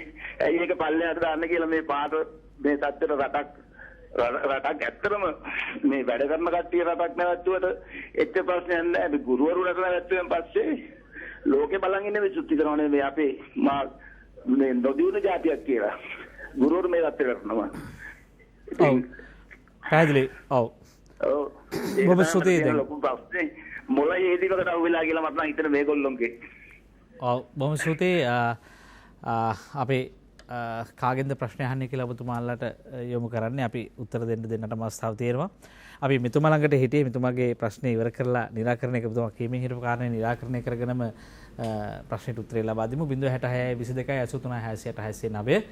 එතකොට දැන් මේ කුරුසටනටයි අපි අද වෙන් කරලා තියෙන ඔබේ ප්‍රශ්න යොමු කරන අදහසට වඩා වටින්නේ අපේ ගැටළු යොමු කිරීමේ මේ ඉස්සරහට ගෙන යන්න ඕන සාකච්ඡාව සංවාදයේ අපි බෝධර්ගම මහත්මයා දැන් ඔබතුමා කියමින් හිටපු කාරණේට බාධා කරනවා. මම පැහැදිලි කරමින් හිටියේ ඒ අනුව අප රටේ අධ්‍යාපන අමාත්‍යාංශය 1920 ස්ථාපිත කිරීමත් එක්ක ඒ ස්ථාපිත කරපු අධ්‍යාපන අමාත්‍යාංශය ඒගොල්ලෝ ඒ සකස් කරපු ඒ කියන්නේ දර්ශනයේ අධ්‍යාපනයේ අවසාන අරමුණ අපිට ඕන විදිහට නෙවෙයි. අවසාන අරමුණ ඒ අදටත් අපි 1948 නාමික නිදහසක් ලැබුවට අපි අධ්‍යාපනය එහෙම නිදහස් කරගෙන නැහැ. අපි අධ්‍යාපනයේ නිදහස අපි හදාගෙන නැහැ. ඒ අධ්‍යාපන ක්‍රමයේ අවශ්‍ය නිදහස අපි අපිට අවශ්‍ය විදිහට වෙනස් කරගෙන නැහැ කියන කාරණේ මම පැහැදිලි කරමින් හිටියේ. දැන් මෙතුමා අහපු කාරණේ ඇතුළෙත් ඔය අපේ ප්‍රශ්න කරපු කාරණේ ඇතුළෙත් මම මේක හා සම්බන්ධවම ගැලපුවොත් එහෙම මොන හොදලාද කියලා ඇහුවා. දැන් මේ කියන විදිහට ගුරු විදුහල්පතිවරුන්ගේ සමහර වෘත්තීය සමිති හෝ වෘත්තීය සමිති නායකයෝ මොළ හොදලාද මේ විදිහට පාරට ගෙනල්ලා තියෙන්නේ කියන කාරණේ. පැහැදිලිවම අර කාරණෙත් එක්ක ගැටුණාම මම කිව්වා අපේ අධ්‍යාපන ක්‍රමය අදටත් ක්‍රියාත්මක වෙන්නේ මේ ස්වදේශීය ජන සමාජයේ පරගති ආකල්ප ප්‍රවර්ධනය වෙනුවෙන්. එතකොට එහෙම පරගති ආකල්ප ප්‍රවර්ධනය වෙනුවෙන් මේ ගොඩනැගුණු අධ්‍යාපන ක්‍රමයේ ඇතුලේ බිහි වෙන්නෙම මොළ හේතුණු මිනිසු ටිකක් තමයි. මොළ හේතුණු මිනිසු ටිකක් බිහි වෙන්නේ. එතකොට ඒක නිසා එහෙම කාටවත් මං හිතන්නේ නැහැ ගුරුවරුන්ගේ විදුහල්පතිවරුන්ගේ මොළ හොදලා පාරට ගේන්න පුළුවන් මේ කියන විදිහෙන් කියලා. ඒගොල්ලෝ අවුරුදු 24ක් තිස්සේ පීඩාවට ලක් වෙලා හිටපු ප්‍රශ්නය සම්බන්ධයෙන් තමයි මේ මොහොතේ මේ සාකච්ඡා කරන්නේ. එතකොට අපි කොයි වෙලාවකවත් කියන්නේ නැහැ ඔය අහන ප්‍රශ්න විදිහටම අපි කියන්නේ මේ මස් රාත්තලම අපි ඉල්ලන්නේ නැහැ. අපි කියන්නේ මේ සඳහා පිළිගත හැකි ප්‍රවේශයකට එන්න කියලා. එකම ගුරුවරයා අවුරුදු 20 ප්‍රශ්නය අවුරුදු 24ක් වෙන්න පුළුවන්. දැන් එකම ගුරුවරයා දැන් සමහර ගුරුවරු තිරලා අවුරුදු 10ක් වෙන්න පුළුවන්, 5ක් වෙන්න පුළුවන්, 2ක් වෙන්න පුළුවන්. සමහරු ඉන්න පුළුවන් එහෙම විශාල කාලයක් ඉන්න පුළුවන්. 24ම මේ පීඩාවටපත් වෙච්ච. ඔබතුමා කියන කාරණේ මේ සමස්ත මහා පින්තූරය ඇතුලේ මේ සටනේ පේන්නේ නැහැ නේ අපිට. දැන් මේ වැටුපිසවතාවේ වෘත්තිමය අරගලනේ හුදු වෘත්තිමය අරගලයක් දිහාවට මේක යන්නේ. ඒ වෘත්තිමය අරගලයක් දිහාවට යනකොට ඒක ඇතුලේ පේන්න ගන්න ස්වභාවය තමයි වෘත්තීය අයිතිවාසිකම් කියන පාර්ශවය. අපිට මේක දෙන්න. එහෙමනේ අපි ඉල්ලන්නේ දියව් කියලානේ අපේ සටන් පාඩේ තියෙන්නේ. මේක ඊට වඩා පුළුල් තැනකට ගෙනියන්න ඔබතුමාලගේ වැඩ පිළිලක් තියෙනවද?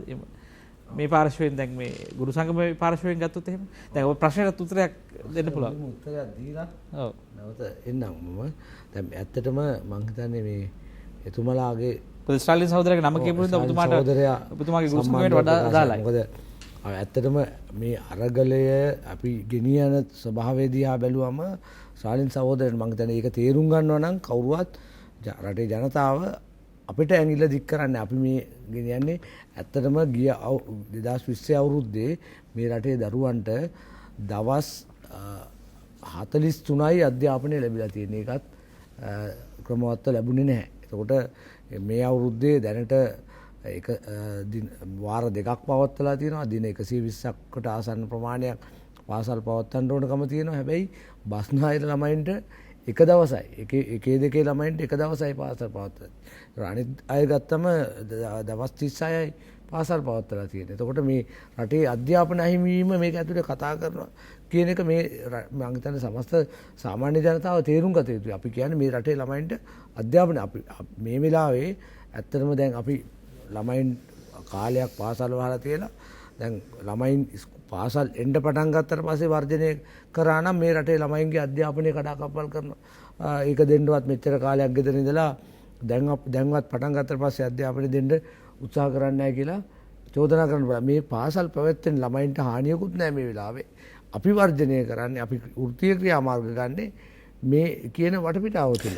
ඔබතුමාලා දැන් මේ සටන් බිම ඇතුලේ අපි දකිනවා දැන් අධ්‍යාපනය මිලිටරීකරණය කරනවා. ඒතකොට දැන් මේවා නිකන් උනට වඩා කියන්න උත්සාහ දැරීමක් කරනවා නෙමෙයි. දැන් මේ ඇත්ත කාරණයක් එහෙම වෙනවද? දැන් අපි කියමුකෝ දැන් මේ ත්‍රිවිධ හමුදාවේ මැද හමුදාවේ මැද හමුදාවේ මැදිහත් වීමෙන් එනත් කරණය කරනවා. දැන් මේ දැන් මොකද්ද මේක කියන්නේ පදනම? දැන් එතකොටම ඔබතුමාලා නොදැනී යන්නේ නැද්ද වෙන අයගේ දේශපාලන කඳුරු වලට තියෙන සටන් පාට වලට? දැන් මම කියන්නේ සටන් පාට සපයන්නේ කවුද කියලා ප්‍රශ්නයක් තියෙනවා ඔබතුමාලා.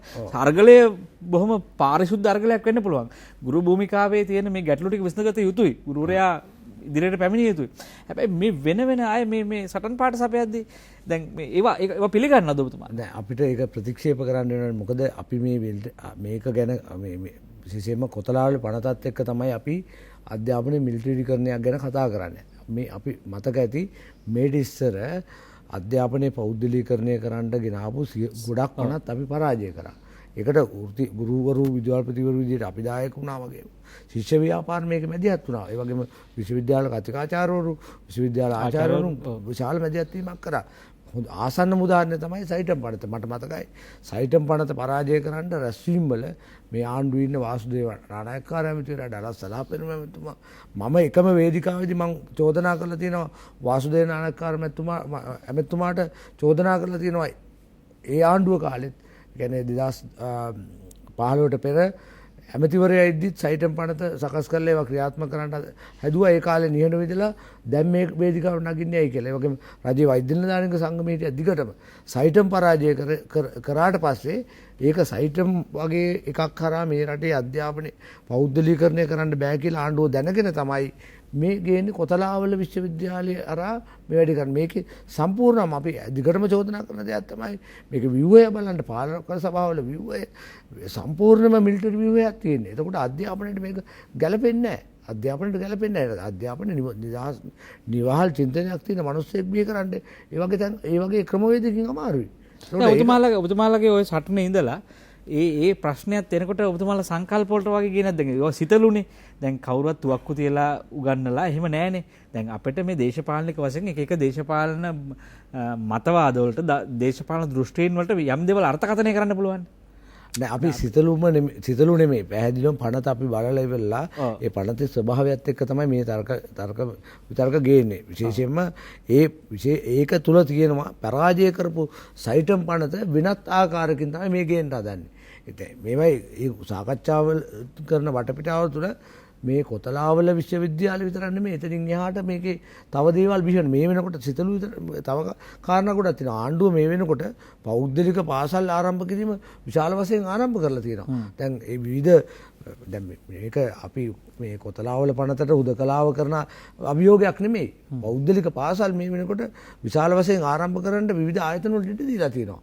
මේවා හරහා ඒ වගේම දැන් ආණ්ඩුව අවසානයේදී කතා කරන දේ තමයි කොතලාවල පනත විශ්වවිද්‍යාල පනත එක්ක සම්බන්ධ කරන්නේ කොහොමද කියන එක ගැන තමයි මේ සාකච්ඡා කරන්නේ. එතකොට ඒක වෙනස්. එතකොට මේ පනත අකුල ගන්න එක නෙමෙයි කරන්න යන්නේ. විශ්වවිද්‍යාල පනත ලංකා විශ්වවිද්‍යාල සම්බන්ධ තියෙන නීති මේ පනතට ඕනා විදිහට සකස් කරන්න. එතකොට සම්පූර්ණම අධ්‍යාපන ක්‍රියාවලිය මේට වැඩිය බරපතල විදිහට පෞද්ගලීකරණයට ලක් කිරීමේ ආණ්ඩුව ඉලක්කයකට යන්න කියන එක පැහැදිලි. හැබැයි දැන් දෙමාපියන්ගේ පාර්ශවයෙන් කල්පනා කරොත් නිදහස් අධ්‍යාපනය සහ නිදහස් සෞඛ්‍ය සේවා යනාදී ගොඩක් දේවල් කියනවනේ. හැබැයි ඒව ඇත්තටම බිමේ පවතින දේවල් ප්‍රශ්නයක් තියෙනවනේ. වචන විතරනේ. දැන් පාසලකට ළමයෙක් යවා ගන්න උප්පැන්න සහතික නම් වෙනස් කරන්න වෙනවනේ. දැන් මොකද කියන්නේ උපදින තැන ඉඳන් හොර උප්පැන්නයක් හදන්න වෙනවා පාසලක් ළඟ දාලා. ඒකෝර දැන් මේ සමස්ත පද්ධතියම ගැටලුනේ. ඊට පස්සේ එතනින් එහා වියදම් කරන්න වෙන ගණන මුළු ගණන. කියන්නේ පෙර පාසල ඉඳලා ලොකු බිලක් දෙමාපියෙකුට වැටෙනවා. කොහෙද නිදහස් අධ්‍යාපනය ගන්න පොතපත මේ අනිකුත් මොකද පෞද්ගලික අධ්‍යාපනයේ ඔය කියන මහා විශාල ටියුෂන් ව්‍යාපාර ව්‍යාප්ත වීම. දැන් මේක කොහෙවත් නියාමනය වෙලා නැහැ නේ. ඔබතුමාලගේ මේ ඉතිහාසය ඇතුළේ වැඩුණු දේවල්. අපි දැන් මේ මට ඇමතුමකට යන්න ඉඩ දෙන්න. 066 22 63 669 අනුර මහත්මයා අලවතු ගොඩේ. අයබෝන්. ආයිඩුවන් මම කතා කරන්නේ දැන් ওই මහත්තුරු කියනවා රටේ සමස්ත අයගේම සහයෝගය මේකට ලැබෙනවා කියලා. නමුත් මහත්තුරුනේ ගුරුවරුන් නොවන මව්පියා ගුරුවරුන් නොවන දුක්පත් අහිංසක ඒ වගේම පොඩි කලයක් වගේ දෙයක් දාගෙන ඉන්න අති විශාල මහ ජනතාවක් මේ වැඩේට සම්පූර්ණයෙන් විරුද්ධයි. තමුන්නාන්සේලා ඒවා පොඩ්ඩක් හොයලා බැලුවද? අනික අධ්‍යාපන කියන්නේ අධ්‍යාපන අමාත්‍යාංශ දෙපාර්තමේන්තුවේ නොවන අනිකුත් කෘෂි කර්ම ඒ වගේම අනිකුත් දහසක් සේවකයෝ කොවිඩ් කාලේ වැටුප් ලැබුණත් ඒගොල්ලෝ වැඩ කරා. ගුරුවරුන්ට දිගටම නිවාඩුවක් ලැබුණා. එහෙනම් ඔබතුමාලා කරන මේ දේ සාධාරණයිද? ඒකයි මගේ ප්‍රශ්නේ. බොහොම ස්තුතියි. අපි ඒකට උත්තරයක් ලබා දෙන්නම්. එතකොට ඇතම් සටන් ව්‍යාපාරවල අරමුණ නිදහස් අධ්‍යාපනය ආරක්ෂා කිරීම, වෘත්තීය මේ තත්ත්වයන් ටික ආරක්ෂා කිරීම අපි විමසා බලමු. ඔවුන්ගෙන් මොනවද මේ ප්‍රශ්න කියලා මොනවද උත්තර දෙන්නේ කියලා. ඇත්තටම මේක ඔබතුමා කිව්ව පාර්ශවයෙන් ජනතාවගේ පාර්ශවයෙන් මොනවද කියන්නේ ඔවුන්ට ඇතැම් අවස්ථාවලදී පෞද්ගලික අංශේ රැකියා අහිමි වුණා. ඒ අයට අර්ධ වැටුප් ගෙව්වා. ගුරුවරුන්ට සම්පූර්ණ වැටුප ගෙව්වද? අඩුවෙන්ද වැටුප් ගෙව්වේ. ඒකට නිමාඩු කාලයක් තිබුණා. ඒකට ඇතැම් ගුරුවරු තමන්ගේ අතින් මුදල් වියදම් කරලා අන්තර්ජාල මේ වෙනත් සංඥා හොයාගෙන ගිහිල්ලා ළමයි ගස් උඩ නංගලා ගල් උඩ නංගලා කොහොම හරි තමන්ගේ දරු පරපුර වෙනුවෙන් මහා සෙනෙහසකින් ඒ අධ්‍යාපනය දුන්නා. දයාවෙන් අධ්‍යාපනය දුන්නා. ඇතැම් ගුරුවරු මේ අවස්ථාව පාවිච්චි කරලා තමන්ගේ ජාලය උපකාරක පන්ති ජාලය විශාල කරගෙන ලක්ෂ ගණනින් ආදායම් හොයන්න පටන් ගත්තා. ඒ නිසා මේ මිනිසුන්ගේ ඇතුළෙත් මේ ප්‍රශ්න තියෙනවා. ඒ නිසා මේ රට ඇතුළේ මිනිසුන්ගේ ජීවිත ඇතුළේ මේ ප්‍රශ්න තියෙනවා. කවුද හරි කවුද වැරදි කවුද සාධාරණ කවුද අසාධාරණ කියලා විනිශ්චය දෙන්න පුළුවන් මහ ජනතාව ඔබට. හැබැයි මේ සටනක එහි අනාගතයේ සටනේ අභිප්‍රායන් අභිලාෂයන් පිළිබඳ විනිශ්චයක් ඔබට දෙන්නත් හැකියාව තියෙනවා. අපි කතා කරමු දෙවන විරාමයෙන් අනතුරු රැඳෙන්න අප සමග ඔබ එක්වන්නේ නින්නාද සජීවී සංවාදය සමගයි. ඔබ නැවත නින්නාද සජීවී සංවාදය සමගයි මේ එක්වන්නේ. ගුරු සටනටයි අපි අද අවධානය යොමු කළේ. ගුරුවරයාගේ හඬට කන් දෙන්න, ගුරු සටනට කන් දෙන්න, එහි සාධනීය නිෂේධනීය තත්ත්වයන් කතා බහ කරන්න, ජනතාවට විවෘත කරන්න රට මැද්දේ දැන් අපි ඒ අදහසෙන් අද සංවිධානය කළේ අපේ සාකච්ඡාව. මේ අවස්ථාවේදී අපි ඔබට කැමැති දුරකථනය හරහා සම්බන්ධ කරගන්න ලංකා ගුරු සංගමේ ප්‍රධාන ලේකම් ජෝසප් ස්ටාලින් මහත්මයා අපිටුමන් මේ ප්‍රශ්නේදී බොහෝ ගැහැට වලට මුහුණ දුන්න කෙනෙක්. ඒ නිසා මෙවැනි සාකච්ඡාවකදී ඔබතුමන් අපි දුරකථනයෙන් සම්බන්ධ කරගත යුතුයි කියලා අපි කල්පනා කළා. අයබෝන් ඔබතුමන්ට. ආයිබෝන්. අපි කැමතියි දැන් මේ මොහොතේ ඔබතුමාලට රජයේ පාර්ශවයෙන් ලැබිලා තියෙන ප්‍රතිචාරය මොකක්ද? මොකද? මේ මොහොතේ ඔබතුමාලට මේ සටන ඇතුලේ රජයේ පාර්ශවයෙන් ලැබිලා තියෙන ප්‍රතිචාරය මොකක්ද? විසඳුමක් කරා සටන යනවද? මොකක්ද අලුත්ම තත්ත්වය? දැන් අලුත්ම තත්ත්වය ගත්තොත් රජය මේ සතියේ නෙමෙයි කලින් සතියේ කැබිනට් පත්‍රිකාවක් දාලා අපේ ගැටලුවට ඉස්මක් ලබා දෙනවා කියලා කිව්වා. ඒ අනුව GLP සමාජවරයා 7 වෙනි මාසේ 22 වෙනි දින ඇතිව ඔවිෂන් කැබිනට් පත්‍රිකාවක් ඉදිරිපත් කළා මේ සුබෝධිනී කමිටු වාර්තාව ක්‍රියාත්මක කිරීම සම්බන්ධයෙන්. එතකොට මේ කැබිනට් පත්‍රිකාවට අදාළව අපිට ඊට පහුවෙන් අඟහරුවාදා අධ්‍යාපන අමාත්‍යාංශයේ සාකච්ඡාවක් ලබා දෙන්න බව 22 වෙනි දින අපි ජනාධිපති කාර්යාලය ඉදිරියට උද්ඝෝෂණයෙන් අනතුරුව ප්‍රකාශනපත් කරලා තිබුණා. ඔව්. නමුත් ඒ කැබිනට් මණ්ඩලයේ තිබෙන දවසේ රාත්‍රියේ අපිට කිව්වා ඒක අග්‍රාමාත්‍යවරයාගේ ප්‍රධානත්වයෙන් සාකච්ඡාවක් තියෙන අර්ලේගා මන්දිරය කියලා. ඒදී අපිට දැනගන්න ලැබුණේ ඒ කැබිනට් පත්‍රිකාව අනුමත කිරීම වෙනුවට කරලා තිබෙන්නේ මොකක්ද? ඒක මේ කැබිනට් අනු කමිටුවක් පත් කිරීම. ඒක තමයි අග්‍රාමාත්‍යවරයා අපිට ප්‍රකාශ කළේ. අපි සම්පූර්ණ ප්‍රතික්ෂේප කරා ඒක. මොකද අපි අනු කමිටුවට කැමති නැහැ කියන කාරණාව ඉදිරිපත් කරලා. ඊළඟට අග්‍රාමාත්‍යවරයා කිව්වා අපිට මේ සතියේ සම්මුද මේකට පිළිගැනීමක් ලබා දෙන කතාවත් පහුවෙන්ද අමාත්‍යාංශික ඒක ගැන දැනගන්න කියලා. ඉතින් මේ සතියේ කැබිනට් මණ්ඩලයේදී ඒක අනුමත වෙලා පහුවෙන්ද අපි ඊටාම බලාපොරොත්තු සාගතව අධ්‍යාපන අමාත්‍යාංශයට ගියාම අමාත්‍යාංශයේ පැහැදිලිවම බන්දුල ගුණවර්ධන ග්‍රාමීණ ලෝකයාත්ම ජීවිත අමාත්‍යවරයා හිටියා. ඔවුන් පැහැදිලිව ප්‍රකාශ කළේ අපිට අයවැයෙන් මේ විසඳුමක් ලබා දෙනවා කියන කාරණා. අයවැයෙන් දෙන විසඳුම මොකක්ද කියලා පැහැදිලි කරේ නැහැ. ඇත්තටම මේක බරපතල තත්ත්වයක්. ඊට පස්සේ ඔවුන් කිව්වා එළඹෙන සමුදාය මත කැබිනට් පත්‍රිකාවක් දාලා කැබිනට් මණ්ඩලෙ මේක විසඳලා දෙන්නම් කියලා. ඊට පස්සේ අපි දන්නවා අපි පෙරේදා උද්ඝෝෂණයක් කළා පාරවල් අතරකින් ඇවිල්ලා කොළඹට වාහන පෙළපාලි වල උද්ඝෝෂණයක් කරාම ජනාධිපති කාර්යාලයෙන් කිව්වේ මොකද්ද? ජනාධිපති ලේකම්වර කමිටුවක් පත් කරලා තියෙන සද්දේක විසඳුමක් දෙන්න. දැන් මේ වගේ විසඳුම් පිළිබඳව කතා විතර පවත්වලා තියෙද්දි විසඳුමක් නැති තත්ත්වයක තමයි අපි ඉන්නේ. දැන් ඔතුමාලගේ ඊළඟ පියවර මොකක්ද? දැන් එක පැත්තකින් කොවිඩ් වසංගතය වර්ධනය වෙනවා. මරණ සංඛ්‍යාව වැඩි වෙනවා. රෝගීන් වාර්තාවෙන් වැඩි වෙනවා. දැන් මේක අවදානමක් නෙවෙයිද? මේ රට අවදානමේ හෙලීමක් නෙවෙයිද මේ ඔතුමාලා කරමින් ඉන්නේ? පැහැදිලිවම නැහැ. අපි වසංගත තත්ත්වයේ තුල අපි සියලු සෞඛ්‍ය ආරක්ෂක ක්‍රමවේද අනුගමනය කරමින් තමයි මේ ක්‍රියාවලියේ ඉන්නේ. එතකොට ඔබ දන්නවා වසංගත තත්ත්වයේ තුල තමයි ආණ්ඩුව කොතලාවල විශ්වවිද්‍යාල පනතක් ගේන්නේ. ඒ පනතට විරුද්ධ නම් විරෝධය බල කරන්න බෑ. කොවිඩ් නිසා. වසංගත තත්ත්වයේ තුල තමයි ආණ්ඩුව කෝට්සිලි පනත ගේන්නේ. පනතට විරුද්ධ වෙන්න බෑ කොවිඩ් නිසා. වසංගත තත්ත්වයේ තුල තමයි සෙලන්දීවා පනත ගේන්නේ. ඒක සෙලන්දීවා ගේන්නේ කොළඹ නගරයේ තියෙන ප්‍රධාන පෞරාණික ගොඩනැගිලි විකුණන්න. විරෝධය බල කරන්න බෑ වසංගත තත්ත්වය නිසා. වසංගත තත්ත්වයේ තුල ආණ්ඩුවට ඒ වගේ දේවල් ගේන්න පුළුවන්. විරෝධය බල කරොත් කොවිඩ්. මේ සෙල්ලම බැලදී මේක. ඒක නිසා අපි කියන්නේ අපි විරෝධය බල කිරීම අයිතිය අපි දන්නවා. අපිට ඊයේ දිනේදී ඓතිහාසික නඩු තීන්දුවකුත් ලැබුණා මේකෙදි. අපි දැක්කා පෙරේදා උද්ඝෝෂණයට ඇවිල්ලා ආපහු යන ගුරු රථවල යන ගුරුවරු අරගෙන අත්අඩංගුවට අරගෙන වරාය ඇතුලේ පොලිසිය ගානවල පැය ගානක් උන්ට කමෙන්තුමක් අන්ද කරලා දීලා තිබ්බා. පොලිසිය උසාවියට දැම්ම පහුවෙන්ද. උසාවියට දීලා බරපතල විදියට කරුණු වාර්තා කරා අත්මය නිවන් වන්දනා කරා. නමුත් බයිස්ත්‍රාත්මා පැහැදිලි නියෝගයක් දුන්න අපිට උද්ඝෝෂණය කරලා ඉතිහාස තියෙන වෙන කාරණාව. ඒක නිසා අපි වසංගත තත්ත්වයේ තුල අවදානමක් තියෙන බව දැනගෙන අපි කොවිඩ් වසංගතේ පාලනය වෙමින් ඒක යම් විදියක සෞඛ්‍ය ආරක්ෂක ක්‍රමවේද අනුගමනය කරමින් අපි උද්ඝෝෂණ කරන තීරණය කළා. අපි උද්ඝෝෂණ නතර කරන්න තීරණය කළා නැත්නම් අවමත් කියන කාරණාව පැහැදිලිවම කියන්න ඕනේ. ඔව්.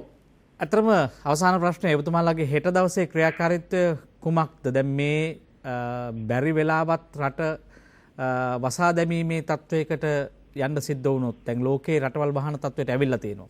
දැන් මෙතෙන්ට කෙසේ හෝ ආණ්ඩුව හිතාමතා හෝ නොදැන හෝ ආණ්ඩුවට සිදු සෞඛ්‍ය අංශවල බලපෑමෙන් හරි රට වසා දාමන්නට සිදු වුණොත් මොකද වෙන්නේ ඔබතුමාලාගේ සටනට? අපේ සටන ඇත්තටම රට වසා දාමන තත්ත්වයක් කවුදින් රටවාලානේ. දැන් මෙතනටත් ඉන්න අපි දැන් මේ වෙනකොට ඔන්ලයින් වලින් අපි ඉවත් වෙලා තියෙනවා. අපි විභාග රාජකාරී ආයතන කිරීම කියන්නේ උසස් පෙළ රාජකාරී ආයතන කිරීම කරන්නේ නැහැ. උසස් පෙළ උත්තරපත්‍ර ලැබීම් කරන්නේ නැහැ. හැගීම් ආයතන කිරීම කරන්නේ නැහැ. ඒ වගේම අපි උසස් පෙළ ඉල්ලුම් පත්‍ර දැමීම කරන්නේ නැහැ. ශිෂ්‍යත්ව විභාග ඉල්ලුම් පත්‍ර කිරීම කරන්නේ නැහැ. සෞන්දර්ය ප්‍රායෝගික පරීක්ෂණ පෙරපුහුණු වීම වලට කටයුතු අපි කරන්නේ නැහැ. කටයුතු කරන්නේ නැහැ. ඒකට අපි අධ්‍යාපන ලේකම්වරය අත්නෝමතිකව ළමයි නොකැඳවන තත්ත්වයක් තුළ පාසලට ගුරුවරු කැඳවලා තියෙන අපි ගුරුවරු කවුරුත් යන්නේ නැහැ. ඒක තවත් දැඩි කරලා තියෙන එළිය අපි ඒක අනුගමනය කරන්නේ නැහැ. ඉතින් අපි මේ වගේ ක්‍රියාමාර්ග ගණනාවක් තෝරගෙන තියෙනවා. ඒ ක්‍රියාමාර්ග ඔක්කොම අඛණ්ඩව යනවා. ඒ වගේම අපි බලාපොරොත්තු වෙනවා සෙසු වෘත්ති සමිතිය අපේ නොවන ශේෂ්ඨ වෘත්ති සමිතිය එක්ක මේ දත්තේ පැහැදිලිව කතා කරගෙන අපේ අරගලේ පෙරට ගෙන යන්න බලාපොරොත්තු වෙනවා. බොහොම ස්තුතියි ඔබට ලකා ගුරු සංගමේ ප්‍රධාන ලේකම් ජෝසප් ස්ටාලින් මහත්මයා අපිත් එක්ක සම්බන්ධ වුණේ දුරකථනය ඔස්සේ. අපි හැම වෙලාවෙම හිතනවා ජයග්‍රහණය සඳහා සටනක් තිබිය යුතුයි කියලා. ඒ සටනකින් තොරව ඉල්ලීමකින් තොරව අපිට දිනා ගැනීමක් කරන්න හැකියාවක් නැහැ. ඒක අපේ දේශපාලන ඉතිහාසයෙන් ගල්ලා තියෙනවා. හැබැයි මේ මොහොතේ අපි ආපහු මම යන්න කැමති සඳුන් මහත්මයා ඔබ ළඟට ගිහිල්ලා එන්නම්. සඳුන් මහත්මයා දැන් මේ අපිට දුරකථන ඇමතුමකුත් ලැබුණා. දැන් මේ තත්වයේදී මේ මොහොතේදී දැන් මේ අනිත් අය ගැන මොකද මේ බොහෝ අයට මේ ප්‍රශ්නේ ජනතාවගේ පැත්තෙන් ඇතැම් විට වැරදියට පේන්න රන් තියෙනවා. මොකක්ද ඔබතුමාට දෙන්න පුළුවන් උත්තරයකට? ඇත්තටම ගත්තොත් ජනතාව ඔය කියන පීඩාව විඳින්මින් ඉන්නවා. ඒක සමහරක් විට ව්‍යාපාරිකයෝ වෙන්න පුළුවන්. එදිනෙදා ආර්ථිකය සකසගත්තු අය වෙන්න පුළුවන්. ඒගොල්ලෝ එවැනි ලොකු පීඩාවකට පහුගිය කාලේ පත් වුණා. සමහරක් වෙලාවට ඒගොල්ලෝ යම් බියකිනුත් ඇති නැවතත් එවැනි තත්ත්වයක් මෙම තත්ත්වයන් හැමේ උදා වෙයිදෝ කියලා. ඒත් එක්කනේ මේ ප්‍රශ්නේ යොමු කරන්නේ. එතකොට නැවත බොහොම පැහැදිලිව අපිට කියන්න වෙන්නේ අපි මේ අරගලය කරන්නේ ඇත්තටම ගත්තොත් ඔය අපිට හඳුන්වලා දීලා තියෙන සෞඛ්‍ය මාර්ගෝපදේශ සියල්ල අනුගමනය කරමින්. ඒක නිසා අදටත් දැන් අද 26 වන දිනේට මේ අරගලේ මේ විදිහට ක්‍රියාත්මක වෙද්දි අදටත් ඔය කවුරුත් බලාපොරොත්තු වෙන ගුරු පොකුර නිර්මාණය වෙලා නැහැ. ඒක ඇතුළෙම අපි කියන කාරණේ සනාථ වෙනවා ඇති. ඒක පුතුමාලාට කියන්න හැකියාවක් තියෙනවද? ඇත්තටම ඒව සම්බන්ධව PCR කරලා තියෙනවද? අපි අහඹු නියදයක් කරන්න පුළුවන්. හැබැයි ඒක වගකීමෙන් අපිට කියන්න පුළුවන්. ඔව් වගකීමෙන් කියන්නේ. ඔව් ඒක සෞඛ්‍යාංශ විසින් තමයි ප්‍රකාශ කළ යුත්තේ. නමුත් සෞඛ්‍යාංශ අදටත් එහෙම තහවුරු කරලා කියලා නැහැ. කියන්න පරීක්ෂණ කරන්න එපා. ඔව් ඒක සෞඛ්‍යාංශ මහා ජනගංගක් කොහොමද එක පාටම අපි පරීක්ෂණ ක්‍රියාව යොදාගන්නේ?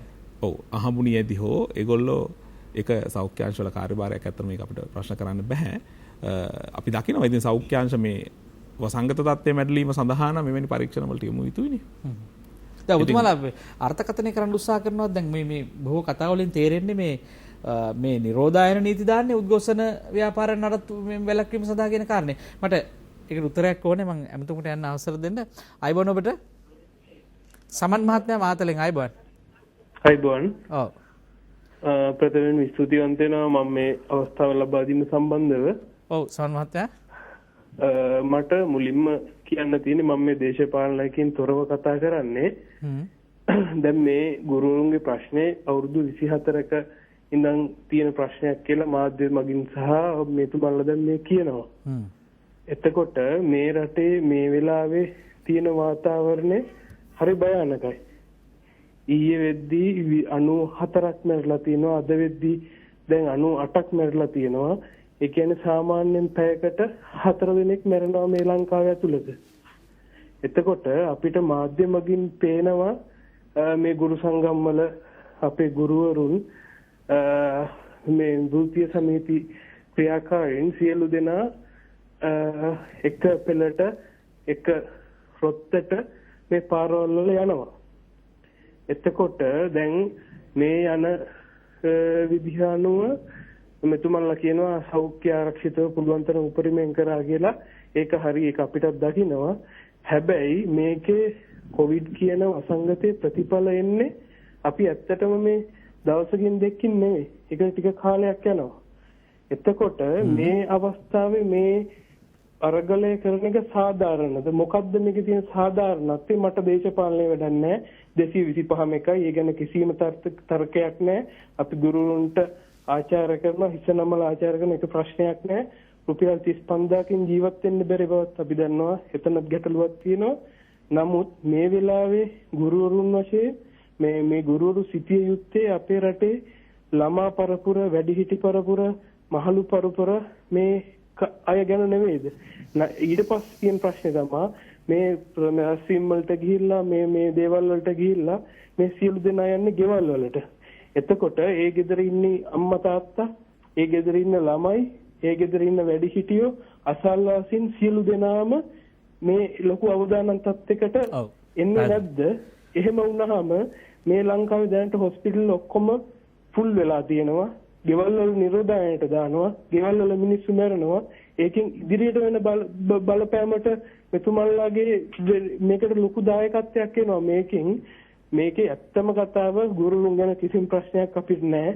ජෝසප් ස්ටාලින් කියන්නේ කවුද කියන එක මම දන්නේ අනිත් කට්ටිය දන්නවද කියන්න. NGO වලින් සල්ලි අරන් ලොකු ප්‍රශ්නයක් ඇති කරන මිනිස්සු කොට්ටාසයක්. ඒකට මේ ගුරුවරු ඒකට මේ මිනිස්සු අහුවෙලාද කියලා අපිට ලොකු සැකයක් තියෙනවා. දැන් මේක ආණ්ඩුව ගැන අපිට කැඩලුවක් නැහැ. කොයි ආණ්ඩුවවත් මේ ප්‍රශ්නේ මේ අවුරුදු 24ම ඇවිල්ලා තියෙනවනේ. එතකොට මේ NGO වල ක්‍රියාකාරීත්වය මේ මොකකටද මේ රට කොයි තැනටද මේ අරන් යන්න හදන්නේ? මේ රටේ මිනිස්සු කී දෙනෙක් මැරෙනවද ඉස්සරහට? අපි ප්‍රශ්නේ විමසමු. ඔව් අපි විමසමු ඇත්තටම මේක පිටිපස්සේ රාජ්‍ය මේකට අනිවාර්යෙන් මේකට විසමක් තිබිය යුතුයි. මෙයාලා මේ කරන්නේ මොකද්ද මේ වෙලාවේ? ඔව් හරි බොහොම ස්තුතියි. බොහොම ස්තුතියි ඔබතුමන්ට. අපි තවත් ඇමතුමක් තියෙනවා කළුතරට යනවා. ආයිබෝන් ඔබට. ආයිබෝන්. ඔව් කළුතරෙන් ගාමිණී මහත්මයාත් කතා කරන්නේ? නෑ මුදිත මහත්මයා කතා කරමු. මුදිත මහත්මයා. මුදිත මහත්මයා රූපවාහිනී යන්ත්‍රයේ හඬ අඩු කරලා කතා කරමු අපිට. ඔව් හරි මහත්තයා මේ මම මෙහෙමයි කියන්නේ දැන් අපි ඉස්සර ඉස්කෝලේ යන දවස්වල ගුරුවරු අපිට සාමාන්‍ය ඉස්කෝලේ හවස් යාරුවේ නොමිලේ ඉගෙනුවා. හෙලෝ. ඔව් අහගෙන ඉන්නේ. ඔබතුමා සම්බන්ධ වෙලා ඉන්නේ. අපිට නොමිලේ ඉගෙනුවා. ඉතින් අපි දෙවිවරු විදියට තමයි සැලකුවේ. අද මේ ගුරුවරු ඇත්තටම මේ ඔන්ලයින් පන්ති දැන් මේ අවස්ථාවේ කොරෝනා හින්දා මේ ගුරුවරුන් පාසල් යන්නේ නමුත් ගෙවල් වල ඉඳගෙන ඔන්ලයින් පන්ති කරන මුදලට එක ළමයෙක්ගෙන් රුපියල් 1000 කරනවා.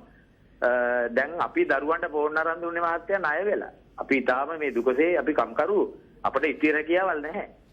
මම කියන්නේ මේ වෙලාවේ අර ඉස්සල මහත්තයා කතා කරපු වගේ මේ වෙලාවේ මේ කොරෝනා දැඩි අවදානමක අපි ඉන්නේ. ඉතින් ඒ හින්දා මනුස්සත්වයෙන් බලලා මේ දරුවන්ට අධ්‍යාපනය ලබන්නේ කිසිම ක්‍රමයක් නැහැ. ඒ අතරින් කොරෝනා වලින් අවදානම ලබනවා. ඉතින් ගුරුවරු දෙවිවරු හැටියට හිතලා මේ වෙලාවේ කටයුතු කරන මිසක් මේ වෙලාවේ මේ රටේ සාමාන්‍ය මේ සෞඛ්‍ය පැත්තෙන් හිතලා කටයුතු කරන එක වඩා වැදගත් නේද? ඊළඟ දේ තමයි ඊළඟ කාරණේ තමයි පුළුවන් නම් අර ඉස්කෝලේට එන්න කිව්ව එකේ ඒකත් මම කියන්නේ නැහැ මේ ඒක සෞඛ්‍යයේ මේ නීතියට හොඳයි කියලා ඉස්කෝලේට ඇවිල්ලා පුළුවන් නම් පරිගණක හරහා දරුවන්ට මනුස්සත්වයෙන් අධ්‍යාපන දෙන එක නේද? හරි. ඊළඟ මම මේ ඔබතුමාලාගෙන් ප්‍රශ්න කරනවා. මම ඊටාම මේ කියන්නේ මේ අදහස ප්‍රකාශ කරන්නේ අවංකව. ඒ කියන්නේ ඔන්ලයින් දැනුම් රුපියල් 1000ක වගේ මුදලක් අය ලබා දීලා තමයි අපේ දරුවෝ දැනුත් මේ ඉගෙන ගන්න. අපි හරි මහත්මයා. ඒක තමයි අදහස. ඔව් බොහොම ස්තුතියි. අපි දුප්පත් ජනතාවට මේ කොහොමද දැනෙනවද දන්නේ. අපේ ආදායමත් එක්ක ගත්තාම දැන් නිදහස් සෞඛ්‍ය කියපුවාම පරීක්ෂණයකට ගියාම කොච්චර වේදම් කරන්න වෙනවද? දරුවෙක් පොඩි කාලේ ඉඳන් අම්මෙක් දරුවෙක් බිමින් තියෙනකන් කොච්චර මුදලක් ගෙවනවද? පුංචි කාලේ පෙරපාසම් කොච්චර බිල් ගෙවනවද අධ්‍යාපනයට? දැන් එහෙම තැනක ඉන්නේ. ඉතින් ජනතාවත් මේ ප්‍රශ්නේදී පීඩාවටපත් වෙලා ඉන්නේ. මං හිටියේ අපේ බෝධරක මහත්මයා ළඟට මෙතුමා ළඟට ගිහිල්ලා මෙන්නම් ප්‍රශ්නෙට. දැන් ජනතාවගේ පැත්තෙන් චෝදනාවක් තියෙනවා. ඔබතුමාලගේ පැත්තෙන් සාධාරණ කාරණාවක් තියෙනවා. දැන් මේක බේරා ගැනීමයි අපිට වැදගත් වෙන්නේ. දැන් එතකොට පුද්ගලිකව චෝදනාවක් තියෙනවා. දැන් මෙතුමා අපිට උත්තර අවශ්‍යයි ඒකට. මේ ජනතාවයි මේ කතා කරන්නේ. අපි දැන් ඔබතුමාගේ බාධා කරමින් මම කිව්වේ මේ ප්‍රශ්නේ සහ මේ දැන් කියපු කාරණාවලට මොකක්ද දෙන්න තියෙන උත්තරේ? දැන් මේ ඇත්ත කාරණේද? ඔබතුමාලා නැහැ කිව්වට මේ 90 ගණන් මැරෙන්නේ ලංකාවේ. වෙන කොහෙවත් නෙමෙයි. මෙච්චර මැරුණේ නැහැ. මේ රෝහල් පිරලා තියෙන්නේ ලංකාවේ. එතකොට දැන් මේ උද්ඝෝෂණ සිද්ධ වෙන්නේ ලංකාවේ. ඉතින් ඔබතුමාලාගේ මේ වැඩසටහන් ඔබතුමාලාගේ මේවා කොයිඩ් වලට දායක වෙන්නේ නැහැ කියනවනම් ඒක අපිට සනාථ කරන්න ක්‍රමයක් අවශ්‍යයි. අපි බොහොම පැහැදිලිව කියුවේ අපි මේ අරගලය මේ මොහොතේ අපි මුලින් ඉඳලම කිව්වා මේක කැමැත්තෙන් කරන අරගලයක් නෙවෙයි. එතකොට අපිත් කැමති මේක හෙට දවසේ අපිට විසඳුමක් එනවා නම් මේක හෙට දවසේම නතර වෙනවා. එතකොට මේක නතර කිරීම සඳහා සාධාරණ ප්‍රවේශයකට ආයුත්තේ ඇත්තටම පවතින ආණ්ඩුව. අපි මේ මස් රාත්තලම ඉල්ලන්නේ නැහැ මෙතනදී. අපි දන්නවා මේ තියෙන සමාජ ආර්ථික ගැටලු මේ වෙනකොට රටේ තියෙන මේ සෞඛ්‍යාංශ සඳහා මෙතරම් වියදමක් දැරීමට සිදුවීම, මේ වසංගත තත්ත්වයේ දිනෙන් දින වර්ධනය වීම මේ සියල්ල අපිට තේරෙනවා.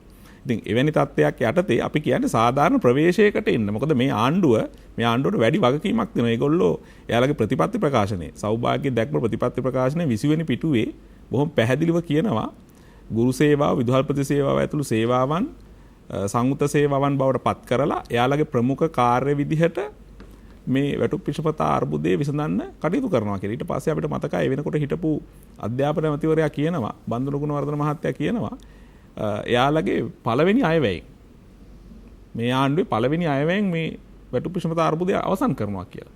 ඉතින් එහෙම නොකිරීමේ ප්‍රශ්නයක් තියෙනවා. ඒකින්ද අපි කියන්නේ දැන් කියනවා නම් දෙවෙනි අයවැයෙන් හරි එක කරනවා කියලා. ඒකට ඔහොම මේ කටවචනෙන් කියලා බෑ. ඔය කියන්නේ එහෙමනේ. දැන් ඔය අවුරුදු 24ක් තිස්සේ අපේ අය ওই විදිහටම අවුරුදු 24ක් තිස්සේ ඔය කතාව අහලා තියෙනවා. කවුරුවත් කිව්වේ නෑ මේක විසඳන්නේ නෑ කියලා. හැමෝම කියන්නේ හැම පාලකයෙම කියන්නේ මේක විසඳනවා කියලා. හැබැයි විසඳුම් ප්‍රවේශය මොකද්ද? දැන් මේ වෙනකොට අපි වෘත්තීය සමිති විදිහට නැත්නම් ගුරු විදුහල්පතිවරු විදිහට ඔය අවසාන ඉදිරිපත් වෙලා තියෙන සුබෝධනී කමිටු වාර්තාව පිළිගන්නව නම් ඒක රජය පිළිගන්නවද? ඒක වැටුප් කොමිසමට දාලා ඒක සම්මත කරගන්නවද? එතනින් එහාට මේ කොහොමද මේ වැටුප් ගෙවීම සිදු වෙන්නේ? මේ කියන කාරණා ටික ඊටාම නිශ්චිතව ඒගොල්ලෝ පාලකයෝ විදිහට පැහැදිලි කළ යුතුයි. ඒ ප්‍රකාශයන් හමු ඒ ප්‍රකාශ විදිහට නෙවෙයි අපි කියනවා අපි ඒවා ලිඛිතව අපිට සැපේනවා නම් හොඳයි කියලා. එහෙමනම් මේ අර්බුදේ හෙට දවසේම නිමා වීමට ඉඩකඩ තියෙනවා. මේක අපි මේ කැමැත්තෙන් ඇදගෙන යන අරගලයක් හෝ අර්බුදයක් නෙවෙයි. අපිට තේරෙනවා ඔය රටේ ජනතාව කියන ඔය ප්‍රශ්නේ අපිට ඊටාම පැහැදිලි. මොකද ගුරුවරු තරම් මං හිතන්නේ සංවේදී පිරිසක් රටේ මං හිතන්නේ ඉන්නවා කියලා. ඔය රටේ මිනිසුන්ට එහෙම නැත්නම් අනාගතයට මේ සංවේදීතාවය හදලා තියෙන්නේ ගුරුවරු. ඒක නිසා ගුරු භූමිකාව ගැන මම හිතන්නේ කතා කරපු කට්ටිය ඒ අභියෝගයට ලක් කරේ නෑ. නමුත් ඔය මේ හරහා මේ වැඩිපුර ලය කරන මේ උපකාරක පන්ති කරන අයගේ විවේචනයට ලක් වෙනවා තමයි. හැබැයි සමස්තයේ ගුරු භූමිකාව රැකෙනවා කියලා මට හිතෙන්නේ සංවාදයේ. ඒතකොට මට මූණමල් දිනේට යන්න අවස්ථාව දෙන්න. සරත් මහත්මයා ඔබ අපිට සම්බන්ධ වෙන මූණමල් දෙනින් ලයිබ් වන්. ආයිබෝවන් මේ නින්නාද වැඩතරාට ඉස්තුවන්ත වෙනවා. ඉතින් අපි විද්‍යාත් මල්ලෙන් අහන්නේ මහත්තයා දැන් මේ මහත්තයා කියනවා දැන් අපේ සබ්ජෙක්ට් එක දාන මහත්තයා කියනවා මේ අපේ අධ්‍යාපනයේ මොළ හේදිල්ලක් සිද්ධ වෙලා තියෙනවා කියලා මේ අවුරුදු කාලෙකට. එතකොට ඉස්සලා මහත්තයෙකුත් ඔය ගැන කිව්වා. ඉතින් අපි අහන්නේ මහත්තයා දැන් ඉස්සලා මේ රජෙන් මේ පැණියක් දුන්නානේ මේ කොවිඩ් වලට. ඒක දේශීය ක්‍රමයෙන් තමයි ඒක ආවේ. දැන් මේ දැන් එන්නත් මහත්තයා ඉන්දියාවේ එකක්. හැබැයි ඒක තමයි දැන් ක්‍රියාත්මක වෙගෙන යන්නේ. එතකොට ඔබතුමාලා ඔය අධ්‍යාපනයේ දේශීය ක්‍රමයක ක්‍රමයක් ගැනද ඔබ කියන්නේ කියලා මොකද මේ අපි කියන්නේ මේ ඌරගේ මාත් මේ ඌරගේ පිටේ කපන වගේ අදහස් කරන්නේ නැතුව මේක හරියටම දෙන්නකො. මොකද ජනතාව නොම ගෑලා ඕගොල්ලෝ මොන තැනක ඉන්නවද කියලා අපිට තේරෙන්නේ නැහැ. ඒක අපි කියන්නේ. ඔව්. ඒක මේ ඔබතුමාලා අපිට තේරෙන්නේ මේක අංශවලට බෙදිලා මේ යන්නේ. එතකොට ඔය සරණ කරන්න පුළුවන් නේද කියලා ප්‍රශ්නයක් අපිට හිතෙනවා. බොහොම ස්තුතියි ඔබතුමන්ට. දැන් අපේ ප්‍රියන්ත ප්‍රනාන්දු මහත්මයා දැන් මේ මිනිස්සුන්ගෙනුත් යම් චෝදනා එනවා ඔබතුමාලගේ පිටිපස්සේ රාජ්‍ය උණු සංවිධාන ඉන්නවද විපක්ෂ දේශපාලන කණ්ඩායම් ඉන්නවද මට උදව් කරනවද අනුග්‍රහ දක්වනවද එහෙම නැත්නම් මේ ඔබතුමාලවද මේ ස්වේච්ඡාවෙන් මේ වියදම් කරන්නේ මොකද මේ මොකක්ද ඒකේ මොකද සමහරන්ට ආණ්ඩු පෙරලන්න උවමනාව තිබ්බ කණ්ඩායම් ඉන්න පුළුවන් මෙතන. ඇතම් දේශපාලන මතධාරීන් මේකට උදව් කරන්න පුළුවන්. ඔවුන්ගේ අරමුණු ඔබතුමාලා ඊට කරගන්න. ඔබතුමාලාට එහෙම හඳුනා ගන්න පුළුවන්ද? දැන් ඔබතුමාලාට යම් නමින් විවේචනයට ලක් වුණා. දැන් ඒකට උත්තරයක් දිය යුතුයි. ගැලවීම සඳහා මිනිස්සුගේ මතවාදයෙන් වෙනස් කළ යුතුයි අපි. පැහැදිලිව මොකද මේ රටේ ගුරුවරු දන්නවා. මොකද ඔය නියෝජනය කරන අදහස් සම්පූර්ණයෙන්ම මේ රටේ පැල කරන්නේ හදපාන්ගොඩලා වගේ සුළු පිරිසක්. ඒගොල්ලෝ එක ගුරුවරුත් නැහැ. විශේෂයෙන් මම කිය යුතුයි ජෝසප් ස්ටාලින් කියන්නේ තමන්ගේ වැටුප වැය කරගෙන මේ අරගල එක්ක ඉන්න කෙනෙක්. තමන්ගේ පඩියවත් එදා දිනෙට කෑමවත් හරියට කන්න නැතුව ජීවිතේම අරගලය වෙනුවෙන් කැප කරපු කෙනෙක්. ඒ වගේම අපිට ඇත්තටම NGO වලින් සල්ලි ගන්න ඕනේ නැහැ. ලංකා ගුරු සංගමය කියන්නේ දැවැන්ත වෘත්තීය සමිති ව්‍යාපාරයක්. මේ වෙනකොට අපි 79000ක් සමාජිකයෝ ඉන්නවා. අපිට සමාජික මුදල් මේවට තියෙනවා. අපිට සමාජික මුදල් තියෙනවා. ඒ වගේම මේ අරගලයේදී අපි දකිනවා ලංකා ගුරු සංඝ අපි පැහැදිලිව කියනවා මේ වෙනකොට දේශපාලන පක්ෂ වලට සම්බන්ධ නැති ගුරුවරු තමයි ඡන්දයෙන් ගුරුවරුන්ගේ ඡන්දයෙන් අපි බලයටපත් වෙන්නේ. සභාපති ලේකම් භාණ්ඩාගාරික. ඒ වගේම සංගමයේ පාලනය වෙන්නේ මධ්‍ය විධායක සභාවක. ඒකේ ඉන්න සියලු දෙනාම ගුරුවරු. අපට මුදල් තියෙන අපේ සංගමය ඇතුලේ කටයුතු කරන්න. අපි ඒ මුදල් වලින් හැබැයි ඔය කියන දෙමව්පියන්ගේ දරුවන්ගේ අධ්‍යාපනය වෙනුවෙන් පෙනී හිටියා. මේ රටේ ඉසඩ් ස්කෝර් ප්‍රශ්නය ආපු වෙලාවේ දෙමව්පියොත් නෙමෙයි නඩු දැම්මේ ගුරු සංගමේ නඩු දැම්මේ. ඒ වගේම අද වෙනකොට අපි පහුගිය සතියේ නඩුවක් පැවරුවා. පන්ති කාමරයක සිටි යුතු ළමයි සංඛ්‍යාව සම්බන්ධ 35ක් කියන්නේ ප්‍රශස්ත අධ්‍යාපනයට අධ්‍යාපනයක් ලබා දීමට හැකි වෙන ළමයි ප්‍රමාණය. එතකොට ආණ්ඩුව 40ක් කරන්න යනවා. එතකොට මේ අපි පෙනී ඉන්නේ රාජ්‍ය නොවන සංවිධාන වෙනුවෙන්ද රටේ නැත්තම් ත්‍රස්තවාදයක් වෙනුවෙන්ද මේ රටේ ළමයින්ගේ අධ්‍යාපනය වෙනුවෙන්. නොදැනුවත්ව මං කාට උනත් කියන පැහැදිලිවම ඔය වගේ මත ප්‍රචාර කරන්න එපා.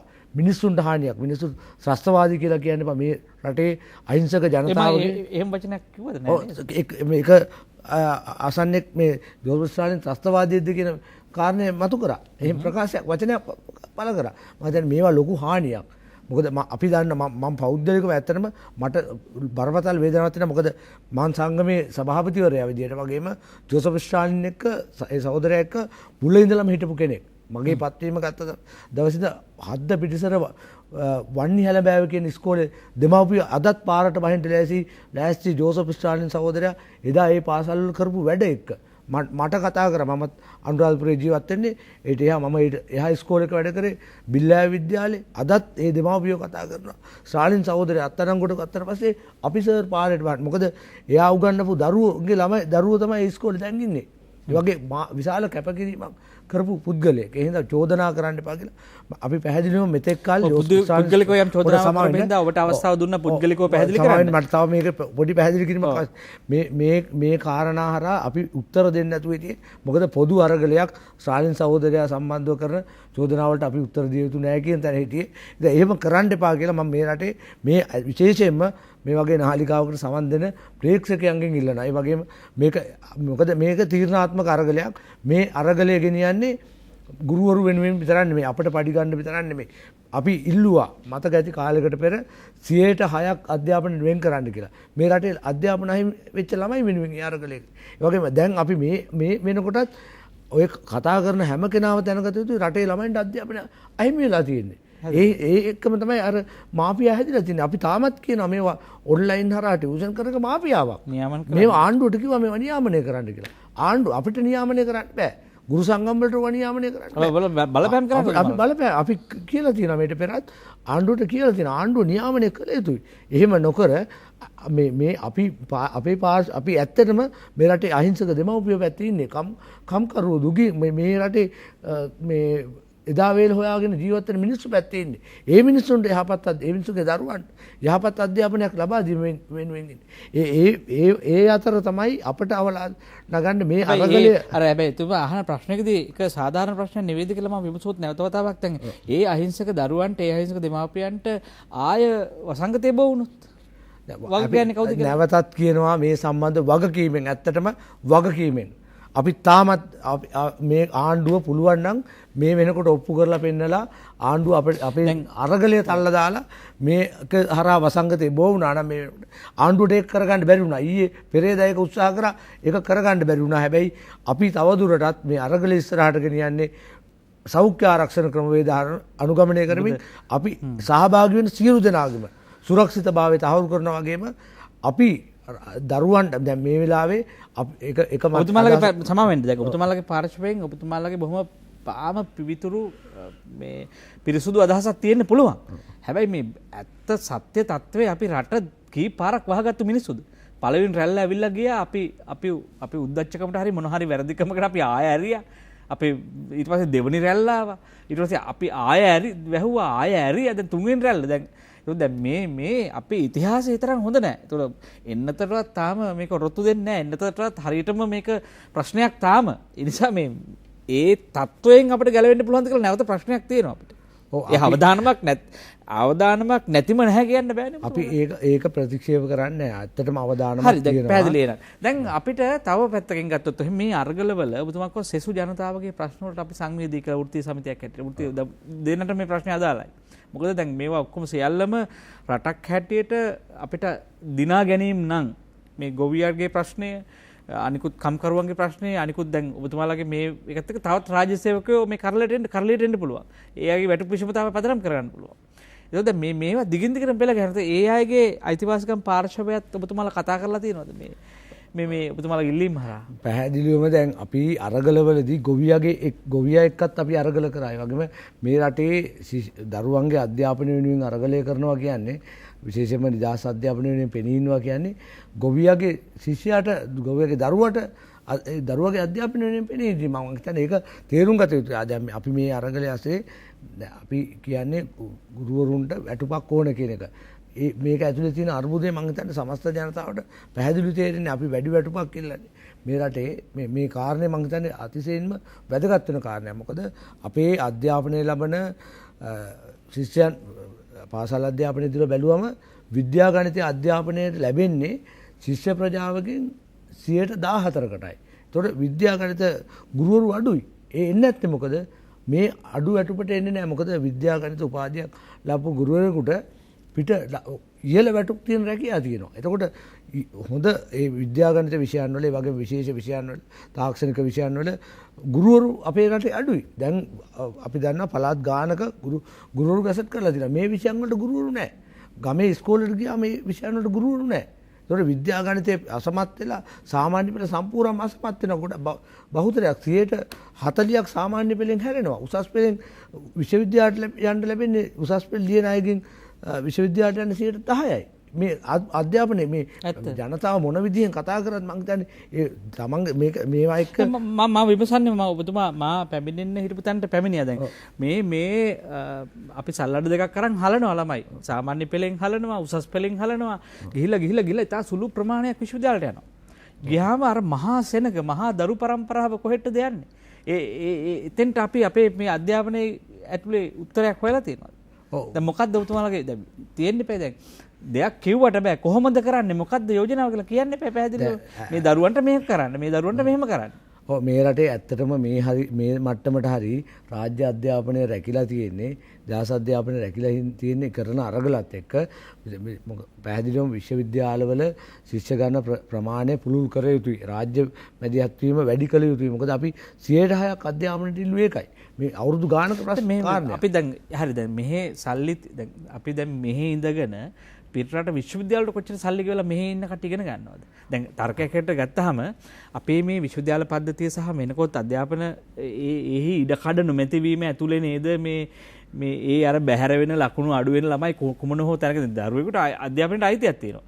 මේ ලෝක ඕන තැනක ගිහිල්ලා ඉගෙන ගන්න මේ තමන් කැමති විෂය ධාරාව හරහා ඉස්සරහට යන්න. ඒකත් අපි මේ අදාළ ගෝලීය තත්ත්වයන් තුළ ඒ ඉඩ ප්‍රස්ථා අලුත් තාක්ෂණයට අනුව පුළුල් කරන එකට පුතාලා විරුද්ධ වෙනවද? නෑ පැහැදිලිව අපි පුළුල් කරන්නේ මේ යන ක්‍රමය ඒක මේ ප්‍රමිතීන් නැති මේ රජයට බැරිද අපි කියන්නේ ඒකයි රාජ්‍ය විශ්වවිද්‍යාල පද්ධතිය පුළුල් කරන්න පුළුවන් තවත්. එතකොට අපි ඔය කියන ආණ්ඩුවම පොරොන්දු වුණානේ මේ ආණ්ඩුව බලයටපත් වෙනකොට දුන්න පොරොන්දුවක් තමයි විශ්වවිද්‍යාල පද්ධතිය පුළුල් කරනවා 140 දක්වා විශ්වවිද්‍යාලයට ගන්න ශිෂ්‍ය ප්‍රමාණය වැඩි කරනවා කියලා. ඒකට පුරවර විශ්වවිද්‍යාල හදනවා කොහොතාම. ඒතකොට මේවා සම්ප්‍රප්‍රාප වෙනකොට ඒවා ප්‍රායෝගික බවට පත් කරන්න අපි තමයි අරගල කරන්න ඕනේ. අපි දැන් ඔබතුමාලගේ මේ ඉල්ලීම් ටික හැදුනොත් දැන් වැටුප විෂමතාව ඉවත් කරොත් මේ සටන අකුල ගන්නවා කියන තැනට එනවා. නෑ. නෑ අපි සටනේ මම කියන්නේ මේ ඔය කියන මහා ප්‍රශ්නේ ඔබතුමා මේ ලොකු වෘත්තයක් දාලා වෘත්තයේ ප්‍රශ්න ගොඩාක් පෙන්නලා හැබැයි ප්‍රශ්න දෙකක් විතරක් අපි විසඳන්න උත්සාහ කරුවොත් රජය දැන් අපිට ආණ්ඩුවට සල්ලි නැහැ කියනවා. සල්ලි ටිකක් හොයාගෙන හරි ඔක දෙන්න කියනවා. දැන් අපි කොහොමද කියවන්නේ ඔබතුමා ඉල්ලීම් මොනවද කියලා කතා කරමු. මොකද මේ සංවාද සමාජය පුරා ඊට පස්සේ සැරිසරනවා. එහෙනම් අපිට මේ කාරණා ටික නිශ්චිතව ඔබ කියන්න අපිට අවසන් විරාමයට යන්න කාලය ලැබිලා තිනවා. නින්නාද සජීවී සංවාදයේ සමග ඉන්නේ බොහෝ දුරකථන ඇමතුම් අපිට එනවා. අපි සමා වෙන්න අවස්ථාව දෙන්න හැකියාවක් නැහැ. මෙතනින් පස්සෙ දුරකථන ඇමතුම් වලට අපිට මේ සාකච්ඡාවේ අඩුපාඩු ටිකක් තියෙනවා. සාකච්ඡාව සම්පූර්ණ කරගන්න අවශ්‍යයි. අපිට අවසර දෙන්න කෙටි විරාමයකට යන්න රැඳෙන්න අප සමග. ඔබ නැවත නින්නාද සජීවී සංවාදයේ සමග යන්නේ ගුරු සටනයි අපි කතා බහ කරමින් ඉන්නේ. කොවිඩ් මැද, ගැටලු මැද, අර්බුද මැද මහා පෙළපාලි සටන් පාට උද්ඝෝෂණ ව්‍යාපාර දක්නට ලැබෙනවා බීමේ. සාද මුළු ලංකාවම එකම සටන් බිමක් බවට පත් වෙලා තියෙනවා. මේ සටනේ උච්චතම උණුසුම්ම තැනක තමයි ලංකාව තියෙන්නේ. ඒ උණුසුම් ආකාර තත්ත්වයන් ගොඩක් තියෙනවා. අපි බෝධරගම මහත්මයා වලකට එන්නේ දැන් ආණ්ඩුව දිගට ඔබතුමාලා දිගින් දිගටම වැටුප් විෂමතාවය ගැන කියනවා. මේක මේ සටන ඇතුලේ මතුවුණා ප්‍රධාන වශයෙන් වැටුප් විෂමතාවය කියන කාරණේ. ගුරුවරයාට මේ බඳු වැටුපකින් ජීවත් වෙන්න පුළුවන්ද කියන කාරණේ. හැබැයි දැන් මේ ප්‍රශ්නයට දිගටම ආණ්ඩුව කියන සල්ලි නෑ ආණ්ඩුවට දෙන්න. සල්ලි නැහැ. මේ තියෙන අපේ ඩොලර් මිලියන සංචිතය අපේ තියෙන වත්කම් ප්‍රමාණය එන්නෙන් හිග වෙනවා. අඩු වෙනවා. ඒ මැද නැවත අපිට එන්නත ගන්න සිද්ධ වෙනවා. මේ තියෙන ආර්ථිකය හිස් වෙනවා. මේ වාගේ තැනකදී නෑ කියද්දිත් ඔබතුමාලා ඇයි තවදුරටත් මෙතන එල්ලිලා ඉන්නේ? මේ ප්‍රශ්නේ මෙල්ලලා ඉන්නේ. මේක තේරුම් ගන්න බැරි තව අයවැයක් එනකන් විසඳ ගන්න. රටට සල්ලි එනකන්, සල්ලි හැදෙන මාර්ගයක් හැදෙනකන්. ඒතර මේක නිකන් අනර්ථකාරී සටනක් නෙවෙයිද මේ? ඕකට කෙටිම පිළිතුර තමයි අපි කලනුත් කිව්වා. අපි මස් රාත්තලම ඉල්ලනවා නෙවෙයි මේ. අපි කියන්නේ ඊටාම සාධාරණ අපිට පිළිගත හැකි ප්‍රවේශයකට එන්න. ඊළඟට ඔය කියන අපි කියපු කමිටු නිර්දේශවල තියෙන මේ වැටුප් වැඩි කිරීම අපි කියන්නේ ගෙඩිය පිටින් මේ එන අයවැයෙන්ම දෙන්න කියලා. එහෙම නැත්නම් එන වැටුපට දෙන්න කියලා. එහෙම ඉල්ලීමක් මම දන්න තරමේ ප්‍රශ්නේ විසඳනවා කියලා කියනවා. ඒක ප්‍රමාණවත් නැද්ද ඔබතුමාලට? ප්‍රශ්නේ විසඳනවා කියලා කියන්නේ අදටත් කටවචනින්නේ. අවුරුදු 24ක් තිස්සේ ලිඛිතව දීලා නැහැ මේක විසඳනවා කියලා ඔබතුමාලා කාටවත් නැහැ. කිසිසේත්ම නැහැ. කොහෙවත් එහෙම දීලා නැහැ. ඔය දැන් කියන්නේ තව මාස 3කින් එන අයවැයෙන් විසඳන්නම් කියලා. ඔය කාරණේ වසර 24ක් පුරාවට ගුරුවරු විදුහල්පතිවරු වෘත්තීය සමිතිය අහපු කාරණයක්. ඉතින් එහා තවමත් එහෙම සාධාරණ ප්‍රවේශයකට පිළිගත හැකි විශ්වාසවන්ත තීරණයකට ඇවිත් නැහැ. ඒක තමයි මේ අරගලය තවදුරටත් ඉදිරියට යන්නේ. අපි ඒකයි කිව්වේ හෙට දවසේ මේක ආණ්ඩුවට අවශ්‍යයි නම් නතර කරන්න පුළුවන්. එවැනි ප්‍රවේශයකට එනවා නම්. ඒක හින්දා හරි සරලයි වැඩේ. එතකොට අපි කියන්නේ මේක අධියර කීපයකින් දෙන්නකෝ. අපි කවුරුවත් කියලා නැහැ මේ ගෙඩිය පිටින් මේක දෙන්න බෑ කියලා අපිත් දන්නවා. මේ තියෙන සමාජ ආර්ථික තත්ත්වය හැම අපි විශ්වාස කරන්නේ නැහැ. රජයට මේ කියන ඔය කමිටු වාර්තාවේ නිර්දේශ ක්‍රියාත්මක කරන්න පුළුවන් වෙයි කියලා. ඒක පිළිගන්න. ඒක පිළිගරගෙන අධියර කීපයකින් ඒ සඳහා සූදානම් වෙන්න. ඒතකොට රට හැමදාම අපි හිතන්නේ වසංගතය ඇතුළේ තියෙයි කියලා. මේකෙන් ගොඩ යන්න ඕන. ඊට පස්සේ රටේ ආර්ථික සංවර්ධනය සිද්ධ වෙන්න ඕන. ඒතකොට අධියර කීපයකින් මේ සඳහා එන්න කියන කාරණයට අපි එකඟයි. එහෙම නැත්නම් මස් රාත්‍රා පිළිලා නැහැ. ඊළඟ කාරණේ තමයි අර එක අසන්නගේ කාරණයක් ඇතුළේ කියුණා මම අර මතු කරපු අර මහා චිත්‍රය සම්බන්ධ කාරණේදී යම් චෝදනා ටිකක් ආවා. කොහොමද මෙහෙම අයත් එක්ක මේ එකට වැඩ කරන්න පුළුවන්ද? ඔය කියන කාරණේ හරිද? ධම්මික පැණිය ගැනත් ඇහුවා. මට ඒකට දෙන්න තියෙන උත්තරේ තමයි ඔව් ධම්මික පැණිය කියලා කියන්නේ අපේ දේශීය වෙද මහත්තයෙක් නිපදවපු ඖෂධයක් නේ. ඔය ඖෂධය සම්බන්ධයෙන් විවිධ වූ චෝදනා ප්‍රමාණයක් ආවා. නමුත් අපි දැක්කා දේශීය වෛද්‍යමතුමා කියලා තිබ්බා. එවැනි ඖෂධ 20 ගාණක් 27ක වගේ ප්‍රමාණයක් දේශීය වෛද්‍ය අමාත්‍යාංශයට ඉදිරිපත් වෙලා තියෙනවා. ඒකේ ප්‍රමිතිකරණය ඒ ගැන සාකච්ඡා බොහොමයක් කරා. අලුතෙන් බේත් හොයාගත්ත කට්ටිය ඉදිරිපත් කරා. ඔව් ඒවට මොන වුණාද කියලා අපි අද වෙනකොටත් දන්නේ නැහැ. එතකොට හැබැයි දැන් මේ ආපු එන්නත ගැන දැන් ඕක තමයි අපි කියන්නේ මේ පවතින අධ්‍යාපන ක්‍රමයෙන් අර අධිරාජ්‍යවාදී ගැති පරගැති අධ්‍යාපන ක්‍රමයෙන් අපේ මොළ හොදලා කියලා. එතකොට අපිට හිතෙනවා හැබැයි ධම්මික පැණිය විචනයට ලක් වුණා. අර අනිත් ඒවා ගැන අපි කතාවක් නැහැ. හැබැයි පිට රටින් එන මේ එන්නත ගැන අපිට ලොකු විශ්වාසයක් තියෙනවා. නැත්තම් මේක තමයි ඉතින් වෙන විසඳුමක් නැහැ කියන තැනනේ අපි මේ ඉන්නේ. හැබැයි මේ එන්නත ගැන අපිට විශ්වාසයක් තියනවාද? දැන් අපි දන්නවා අපේ රටේම ජයරුවන් බණ්ඩාර කියන හිටපු වසංගත රෝගයකේ මම දන්න තරමේ හිටපු අධ්‍යක්ෂතුමා. එතුමා දැන් එතන නැහැ. නමුත් එතුමා මේ ඉපිරිද අපි දැක්ක පෝස්ට් එකක් දාලා තියෙනවා. නැත්තම් එතුමා තොරතුරු ප්‍රමාණය සමාජ මාධ්‍ය ජාලාවෙත් උදාහරලා තියෙනවා. එතුමා කියනවා මේ එන්නත එතුමට දැන් මේ සාමාන්‍ය කෙනෙකුට නෙමෙයි. එතකොට එතුමට මේ ඇස්ට්‍රාසෙනිකා එන්නත මුලින් විද්දලු. එතුමට මොලේ ලේ කැටියක් ආවලු. ඉතින් එතකොට රෝහල් ගත වෙලා ඒක බේරගෙන ඊට පස්සේ වෛද්‍ය උපදෙස් දුන්නලු ආපහු ඇස්ට්‍රාසෙනිකා දෙවෙනි මාත්‍රාව ගන්න එපා ෆයිසර් එන්නත ගන්න කියලා.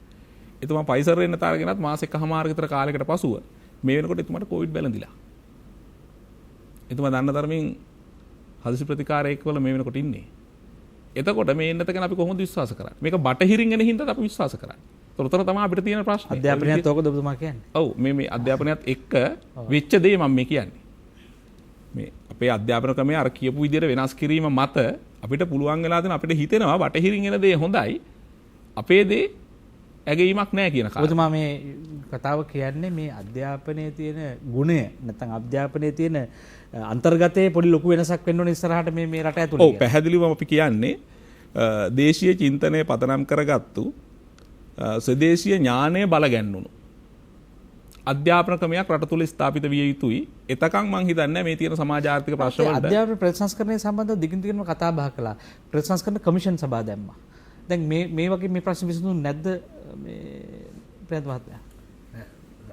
මේ අධ්‍යාපන ප්‍රතිසංස්කරණ ගණනාවක් ආවා. ඇත්තට මේ වෙනකොටත් ප්‍රතිසංස්කරණයක් සම්බන්ධව සාකච්ඡා කරමින් ඉන්නවා. හැබැයි මේ ගොඩාක් ප්‍රතිසංස්කරණ ලංකාවේ හැදිච්ච මේ රටේ ඇත්තටම අධ්‍යාපනඥයන් ඒ වගේම ගුරුවරු විදුහල්පතිවරු වගේම විශ්වවිද්‍යාල මට්ටමේ ඒ වගේම ජාතික අධ්‍යාපන ආයතන වගේ දේවල් මැදිහත් වෙලා කරන දේවල් නෙමෙයි. විශේෂයෙන්ම දැන් මේ වර්තමාන කමිටුවත් විශේෂයෙන්ම පිටින් දාපු එකක්. එතකොට මේවට ඇත්තටම මේ රටේ අධ්‍යාපනයේ දිශාව ගැන පැහැදිලි අවබෝධයක් නැහැ. ඒකින්ද දැන් එක වෙලාවක දැන් ඇත්තටම බටහිර රටවල අධ්‍යාපනය සම්බන්ධ අධ්‍යයනය කරනවා. ඊළඟට ගිනිකොන ආසියානු රටවල දැන් ගොඩාක් ලංකාවේ ක්‍රියාත්මක කරේ මෑත කාලේ ගිනිකොන ආසියානු රටවල තිබ්බ අධ්‍යාපනය ගැන. ඒ වගේ ඊට වැඩිය මේ රටේ අධ්‍යාපනඥයන් යම් පරිශන කරලා මේ රටේ අධ්‍යාපනයේ සකස් විය යුතු දේවල් සම්බන්ධව විවිධ වාර්තා ඉදිරිපත් කරලා. නමුත් දැන් රටක් ඇතුලේ අපි දන්නවා මේ බහු විෂය ඉගෙනුවට වරදක් නැහැ. හැබැයි වෙන වෙන රටවල් වල විෂය නිර්දේශ සම්පූර්ණ ගෙඩි පිටින් අපේ ඔළුව වලට දාපුවාම ඒක අපිට හැදෙන්නේ කොහොමද අපේ ඔළුව මේ තනි දිශාවකට? ඔය ප්‍රශ්නේ තමයි තියෙන්නේ. විශේෂයෙන් මතක ලංකාවේ අධ්‍යාපනය සම්බන්ධව තීන්දුව ගන්න ගොඩක් කමිටු විශේෂයෙන්ම පිට රටවල ගිනිකොන ආසියාවේ රටවල ඒ කියන්නේ බටහිර උරුවට යන අධ්‍යාපනයක් සම්බන්ධව ඒ රටවල් වලට ගිහිල්ලා මේ සල්ලි වේදම් කරලා ඒ රටවල් ගිහිල්ලා හදාarලා තමයි මෙහෙට ඇවිල්ලා ලංකාවේ අධ්‍යාපනය හදන්න යන්නේ. ඊට වැඩිය ඇත්තටම දැන් මේ හා සමාන සංස්කෘතික දේශපාලන ආර්ථික පසුබිම් තියෙන රටවල් වල ඒවත් විශේෂයෙන්ම ඒ වගේ හොඳ අධ්‍යාපන තියෙන විශේෂයෙන්ම අධ්‍යාපන විවෘතේ දැන් අපේ ගුණාත්මක අධ්‍යාපනයක් අපි දේශීය අධ්‍යාපනය කියන කාරණේත් එහා ගිය තර්කානුකූල ළමයින්ට හිතන්න පුළුවන් පැහැදිලි දැක්මක් තියෙන පාසල් බෙදුවා මේ ගුණාත්මක පාසල් හැදුවා ජාතික පාසල් එක සංකල්ප ගෙනාවා. විශේෂයෙන්ම මේ පාසල් ප්‍රතිසංවිධාන කිරීම කියන එකත් සම්පූර්ණයෙන්ම වැරදි විදියට සිද්ධ වෙලා තියෙනවා. ඒක භෞතික තත්ත්වයන් පිළිබඳ අධ්‍යයනය කරලා නෙමෙයි මේවා කරලා තියෙන්නේ. විෂය නිර්දේශයේ ප්‍රශ්න තියෙනවා. ඊළඟට ඒවා සම්බන්ධ අධ්‍යාපනයේ ගුණාත්මකභාවය සම්බන්ධ හැම පැත්තෙම ප්‍රශ්න තියෙනවා. එතකොට ඒක මේ රටේ අධ්‍යාපනයේ හදන අයගේ ලොකු ප්‍රශ්නයක්. දැන් තියෙන කමිටු උනත් අපි විශ්වාස කරන්නේ දැන් ආරම්භ කරලා තියෙන අලුත් ප්‍රතිසංස්කරණය අපි ඒවට මැදිහත් වෙලා කතා කරලා තියෙනවා. අපි යෝජනා දීලා තියෙනවා. ඒ යෝජනාවල අපි කියන යෝජනාවල කිසිම දෙයක් ඇතුළත් කරලා නෙමෙයි මේගොල්ලන් අවසාන ඒක එළියට දාන්නේ. හොඳ ප්‍රවිෂ්ඨ හොඳ මග පෙන්වීමක් පාසලක් යනු තාප්ප දැන් ඉස්සර පිට්ටනිය නිකන් තියෙන්න පුළුවන්. හැබැයි දැන් තාප්පයක් තියෙන්න පුළුවන්. තාප්ප සිමෙන්ති ගඩොල් තීන්ත උළු සීට් වගේ දේවල් නෙවෙයි. ගොඩනැගිලි වැලි ගල් නෙවෙයි. ඒක ඇතුලේ හුස්ම ගන්න දරු පරපුරක් ඉන්නේ 145කට අසන්න ප්‍රමාණයක් ඇති ළමයි. දැන් මේ වගේ මහ විශාල සෙනගක් අපි මේ වෙලාවේ පුහුණු කරන අනාගතේ බාර ගන්න. එතකොට මේ අපිට බෝධරගම මහත්මයා මේ අධ්‍යාපනයේ ඒ ඉලක්ක ජය ගන්නවත් මේ අපේ සටන් ටික මෙහෙවන්න පුළුවන්ද? දැන් මේ ඔබතුමාලට වැටුප් ටික දීලා මේක ඉවර කරන්න පුළුවන්. හැබැයි මෙතන ඔබතුමාලා සාකච්ඡාවට ගන්න අදහසක් තියෙනවද? මේක ගේනවද ඔබතුමාලා මේ කරලයට? කලින් පිළිතුරු දෙමින් හිටපු කාරණේ මට මම ජනගත කරමින් හිටපු කාරණේ අවසන් කරගන්න අවස්ථාවක් ලැබුණෙත් නැහැ. මම ඒකට තව චූටි උදාහරණ නැත්නම් මේක අපැහැදිලි තත්ත්වයකින් අවසන් වෙන්නේ. දැන් අපි අර කීමින් හිටපු අර දේශීය වෛද්‍යවරු විසින් නිපදවපු ඖෂධ සහ මේකත් එක්ක අපි හිතමුකෝ දැන් දේශීය වෛද්‍යවරු යම් නිපැයුමක් කරා. එතකොට දැන් අපි මේ අධ්‍යාපන ක්‍රමයේ ඇතුලේ මේ පවතින අධ්‍යාපන ක්‍රමයේ ඇතුලේ වෛද්‍ය විද්‍යාව හදාarලා වෛද්‍ය උපාධියක් අරගෙන සමහරලාට විශේෂඥ වෛද්‍යවරු මොනවද මේ රෝගී තත්ත්වෙට ගෙනාපු විසඳුම්? එයාලා හැදුවද මොනවා හරි ඖෂධයක්? නැහැ.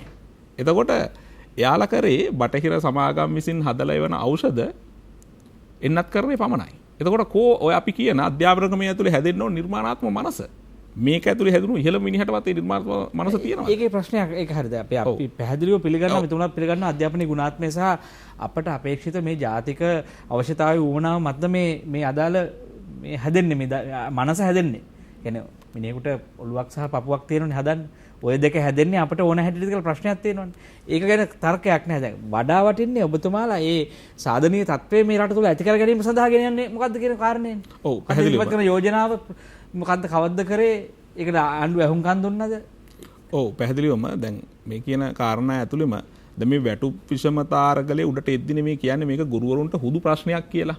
මේක බේරගන්න නෙමෙයි දඟලන්නේ කියලා කාරණේ. හැබැයි එතකොට කොතලාවට පණ දෙන්නේ? ඇයි කොතලාවට පණතට මේ ශිෂ්‍යෝ ගුරුවරු විදුහල්පතිවරු විරුද්ධ වෙන්නේ?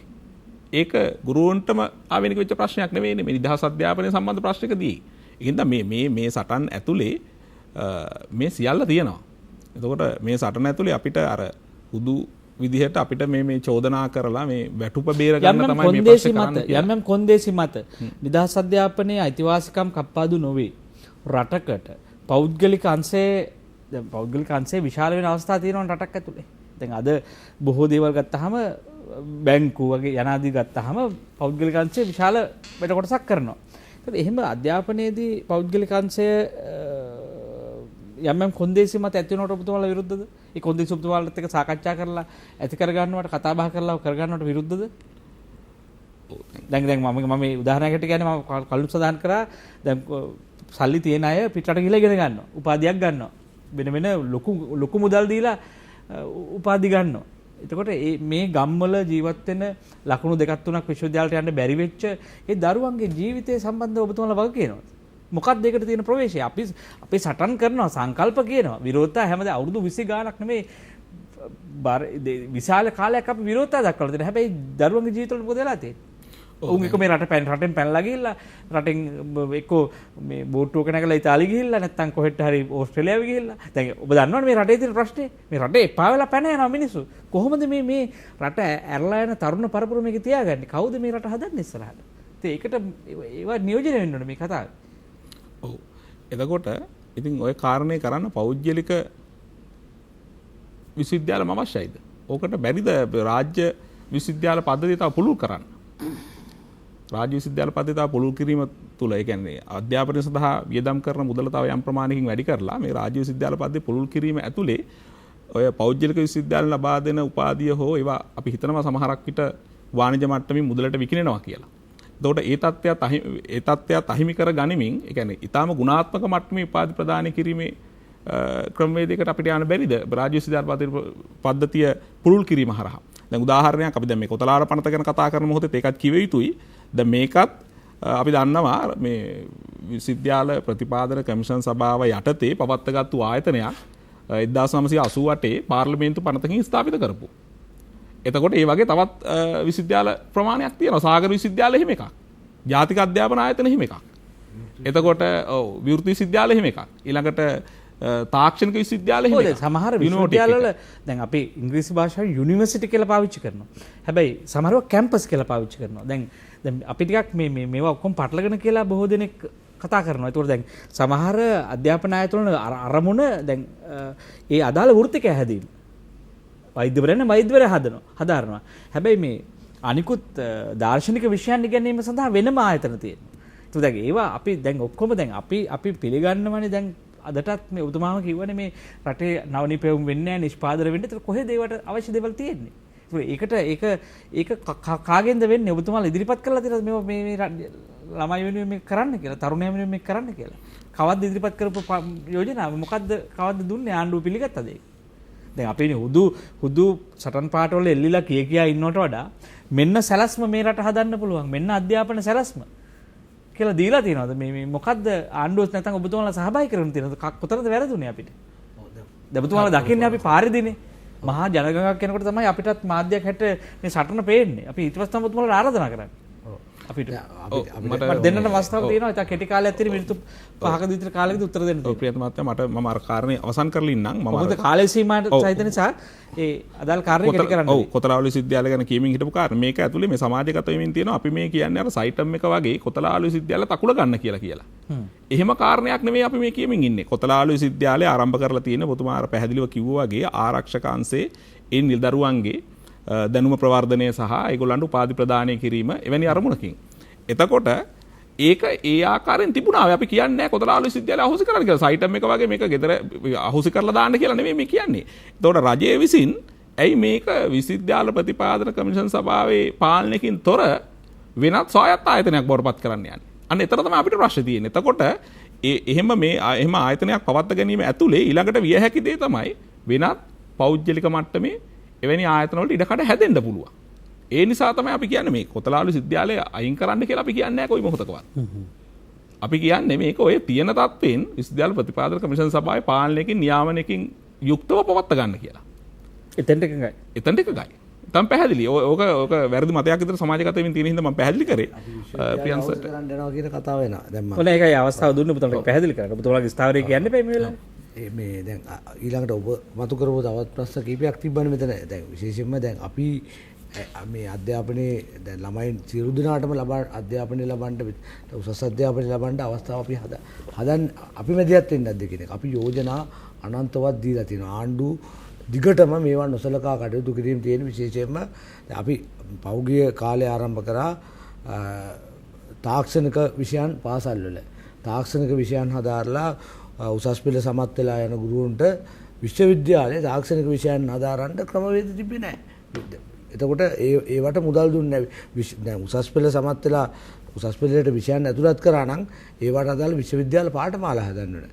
ඒවා හදන්න නැතුව සෑහෙන කාලයක් දැන් මේ වෙනකොටත් ඒ ප්‍රතිශතයක් විදිහට උසස් පෙළ තාක්ෂණ විෂයන් වලට පෙනී හිටින ළමයින්ට විශ්වවිද්‍යාලයට යන්න තියෙන අඩු මේ අත්‍යවශ්‍ය තත්ත්වයක් නේ විද්‍යා විෂයන් වල මේ උසස් පෙළ සමත් වෙන අයට විශ්වවිද්‍යාල යාම කියන එක ඒක අතිශයින්ම වැදගත් කාරණයක් නේ.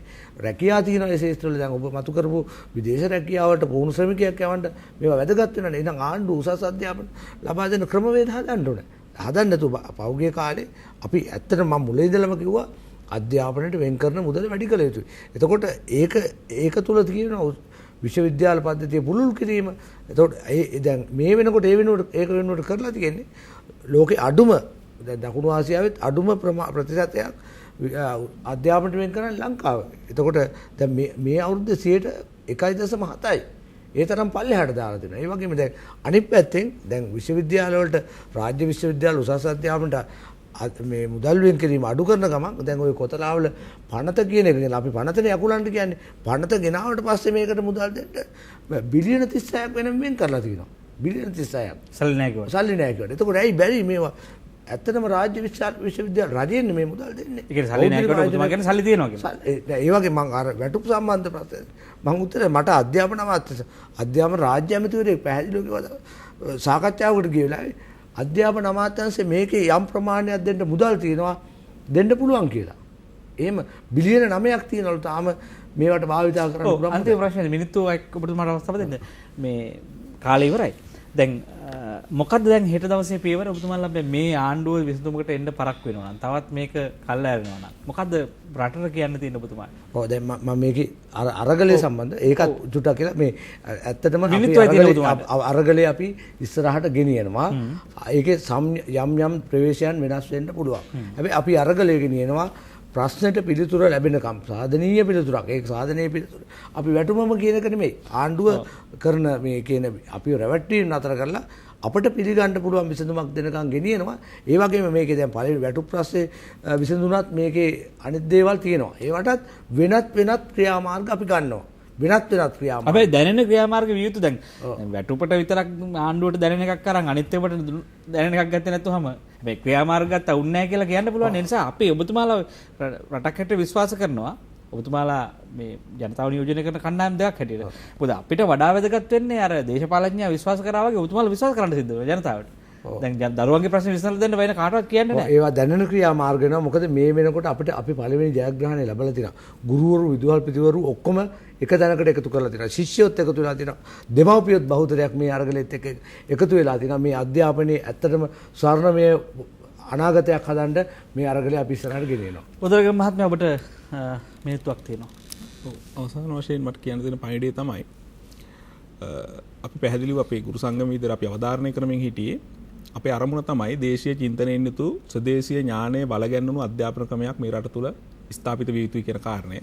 ඒක මේ කියන හුදු ආටෝපගත ප්‍රතිසංස්කරණ වලින් කළ හැකි දෙයක් නෙවෙයි. ඒක විශාල මට්ටමේ ජාතික මහජන සංවාදයක් හැදිලා විද්වතුන් මේකට සම්බන්ධ වෙලා ඒක ජාතික ප්‍රතිසංස්කරණයක් විදිහට සකස් විය යුතු කාරණයක්. ඉතින් අපි පැහැදිලිව කියනවා මේක මේ අරගලය අපි දැන් මේ ආරම්භ කරලා තියෙන අරගලය වැටුප් විෂමතාවයේ විසඳීම කෙලවර අවසන් වෙන එකක් නෙවෙයි කියන කාරණේ. ඒකින්ද අපි පැහැදිලි ඉල්ලීමකුත් කරනවා. සල්ලි දීලා වහන්න බෑ මේක. සල්ලි දීලා වහන්න බෑ. ඒකින්ද අපි පැහැදිලි ඉල්ලීමක් කරනවා ගුරු විදුහල්පති සහෘදයන්ට මේ අපිත් එක්ක එකතු වෙන්න මෙන්න මේ කාරණේදී වැටුප් විෂමතා අරගලයත් අපි බේරගෙන එතනින් එහාට මේ අපේ අධ්‍යාපනයේ තුල අපි ඉදිරියේදී ඇති කරගත යුතු මේ අලුත් ප්‍රතිසංස්කරණයන් සඳහා මේ සටන අපි නොනවතින අරගලයක් ලෙස ඉදිරියට ගෙන යමු කියන කාරණේ යෝජනා කරමින් සමත් කරනවා. ඇතැම් අයට වැරදුනොත් දැන් ඉංජිනේරුවෙකුට වැරදුනොත් අදාළ ඉංජිනේරුමේ කාරණේ බිඳ වැටෙනවා. ඒ වගේම අපි අසා තිබෙනවා ඒ වෘත්තිකයන්ට යම් දේවල් වැරදුනොත් ඒක ප්‍රතිඵල ඇස් ඉදිරියට දකින්න පුළුවන් ක්ෂණයක. හැබැයි ගුරුවරයාට මේ අධ්‍යාපන ශාස්ත්‍රයේ වැරදුනොත් වරද්දගත්තොත් අය අපිට හැම ශේෂ්ත්‍රයක්ම කඩා වැටෙනවා. ඒ හින්දා හිතන්න අනාගතයක් නැහැ, මුළු අනාගතේම අඳුරු වෙනවා. ඒ නිසා ගුරු කියන්නේම අපි අසා තිබෙන ආකාරයෙන් අඳුර දුරු කිරීම කියන කාරණය. අඳුර දුරු කරන්න ගුරුවරයා. ඒ නිසා මේ භූමිකාව ආරක්ෂා කරගනිමින්, එහි ගරුත්වය ආරක්ෂා කරගනිමින් උපන් නෝපන් පරපුරට අඳුරෙන් ආලෝකයට යන්න තියෙන ප්‍රවේශය වහන්නේ නැතුව ඔවුන්ට අපට අවශ්‍ය අධ්‍යාපනයකට දොර කවුළු ඉවර වෙලා කියලා ප්‍රාර්ථනා කරනවා. නිලධාරීන්ට, බලධාරීන්ට, ගරු ජනාධිපතිතුමා ඇතුළු මේ අධ්‍යාපන ශාස්ත්‍රීය නිලධාරීන්ට අපි වගකීමෙන් කියන්නේ මේ ප්‍රශ්නය බරපතලයි.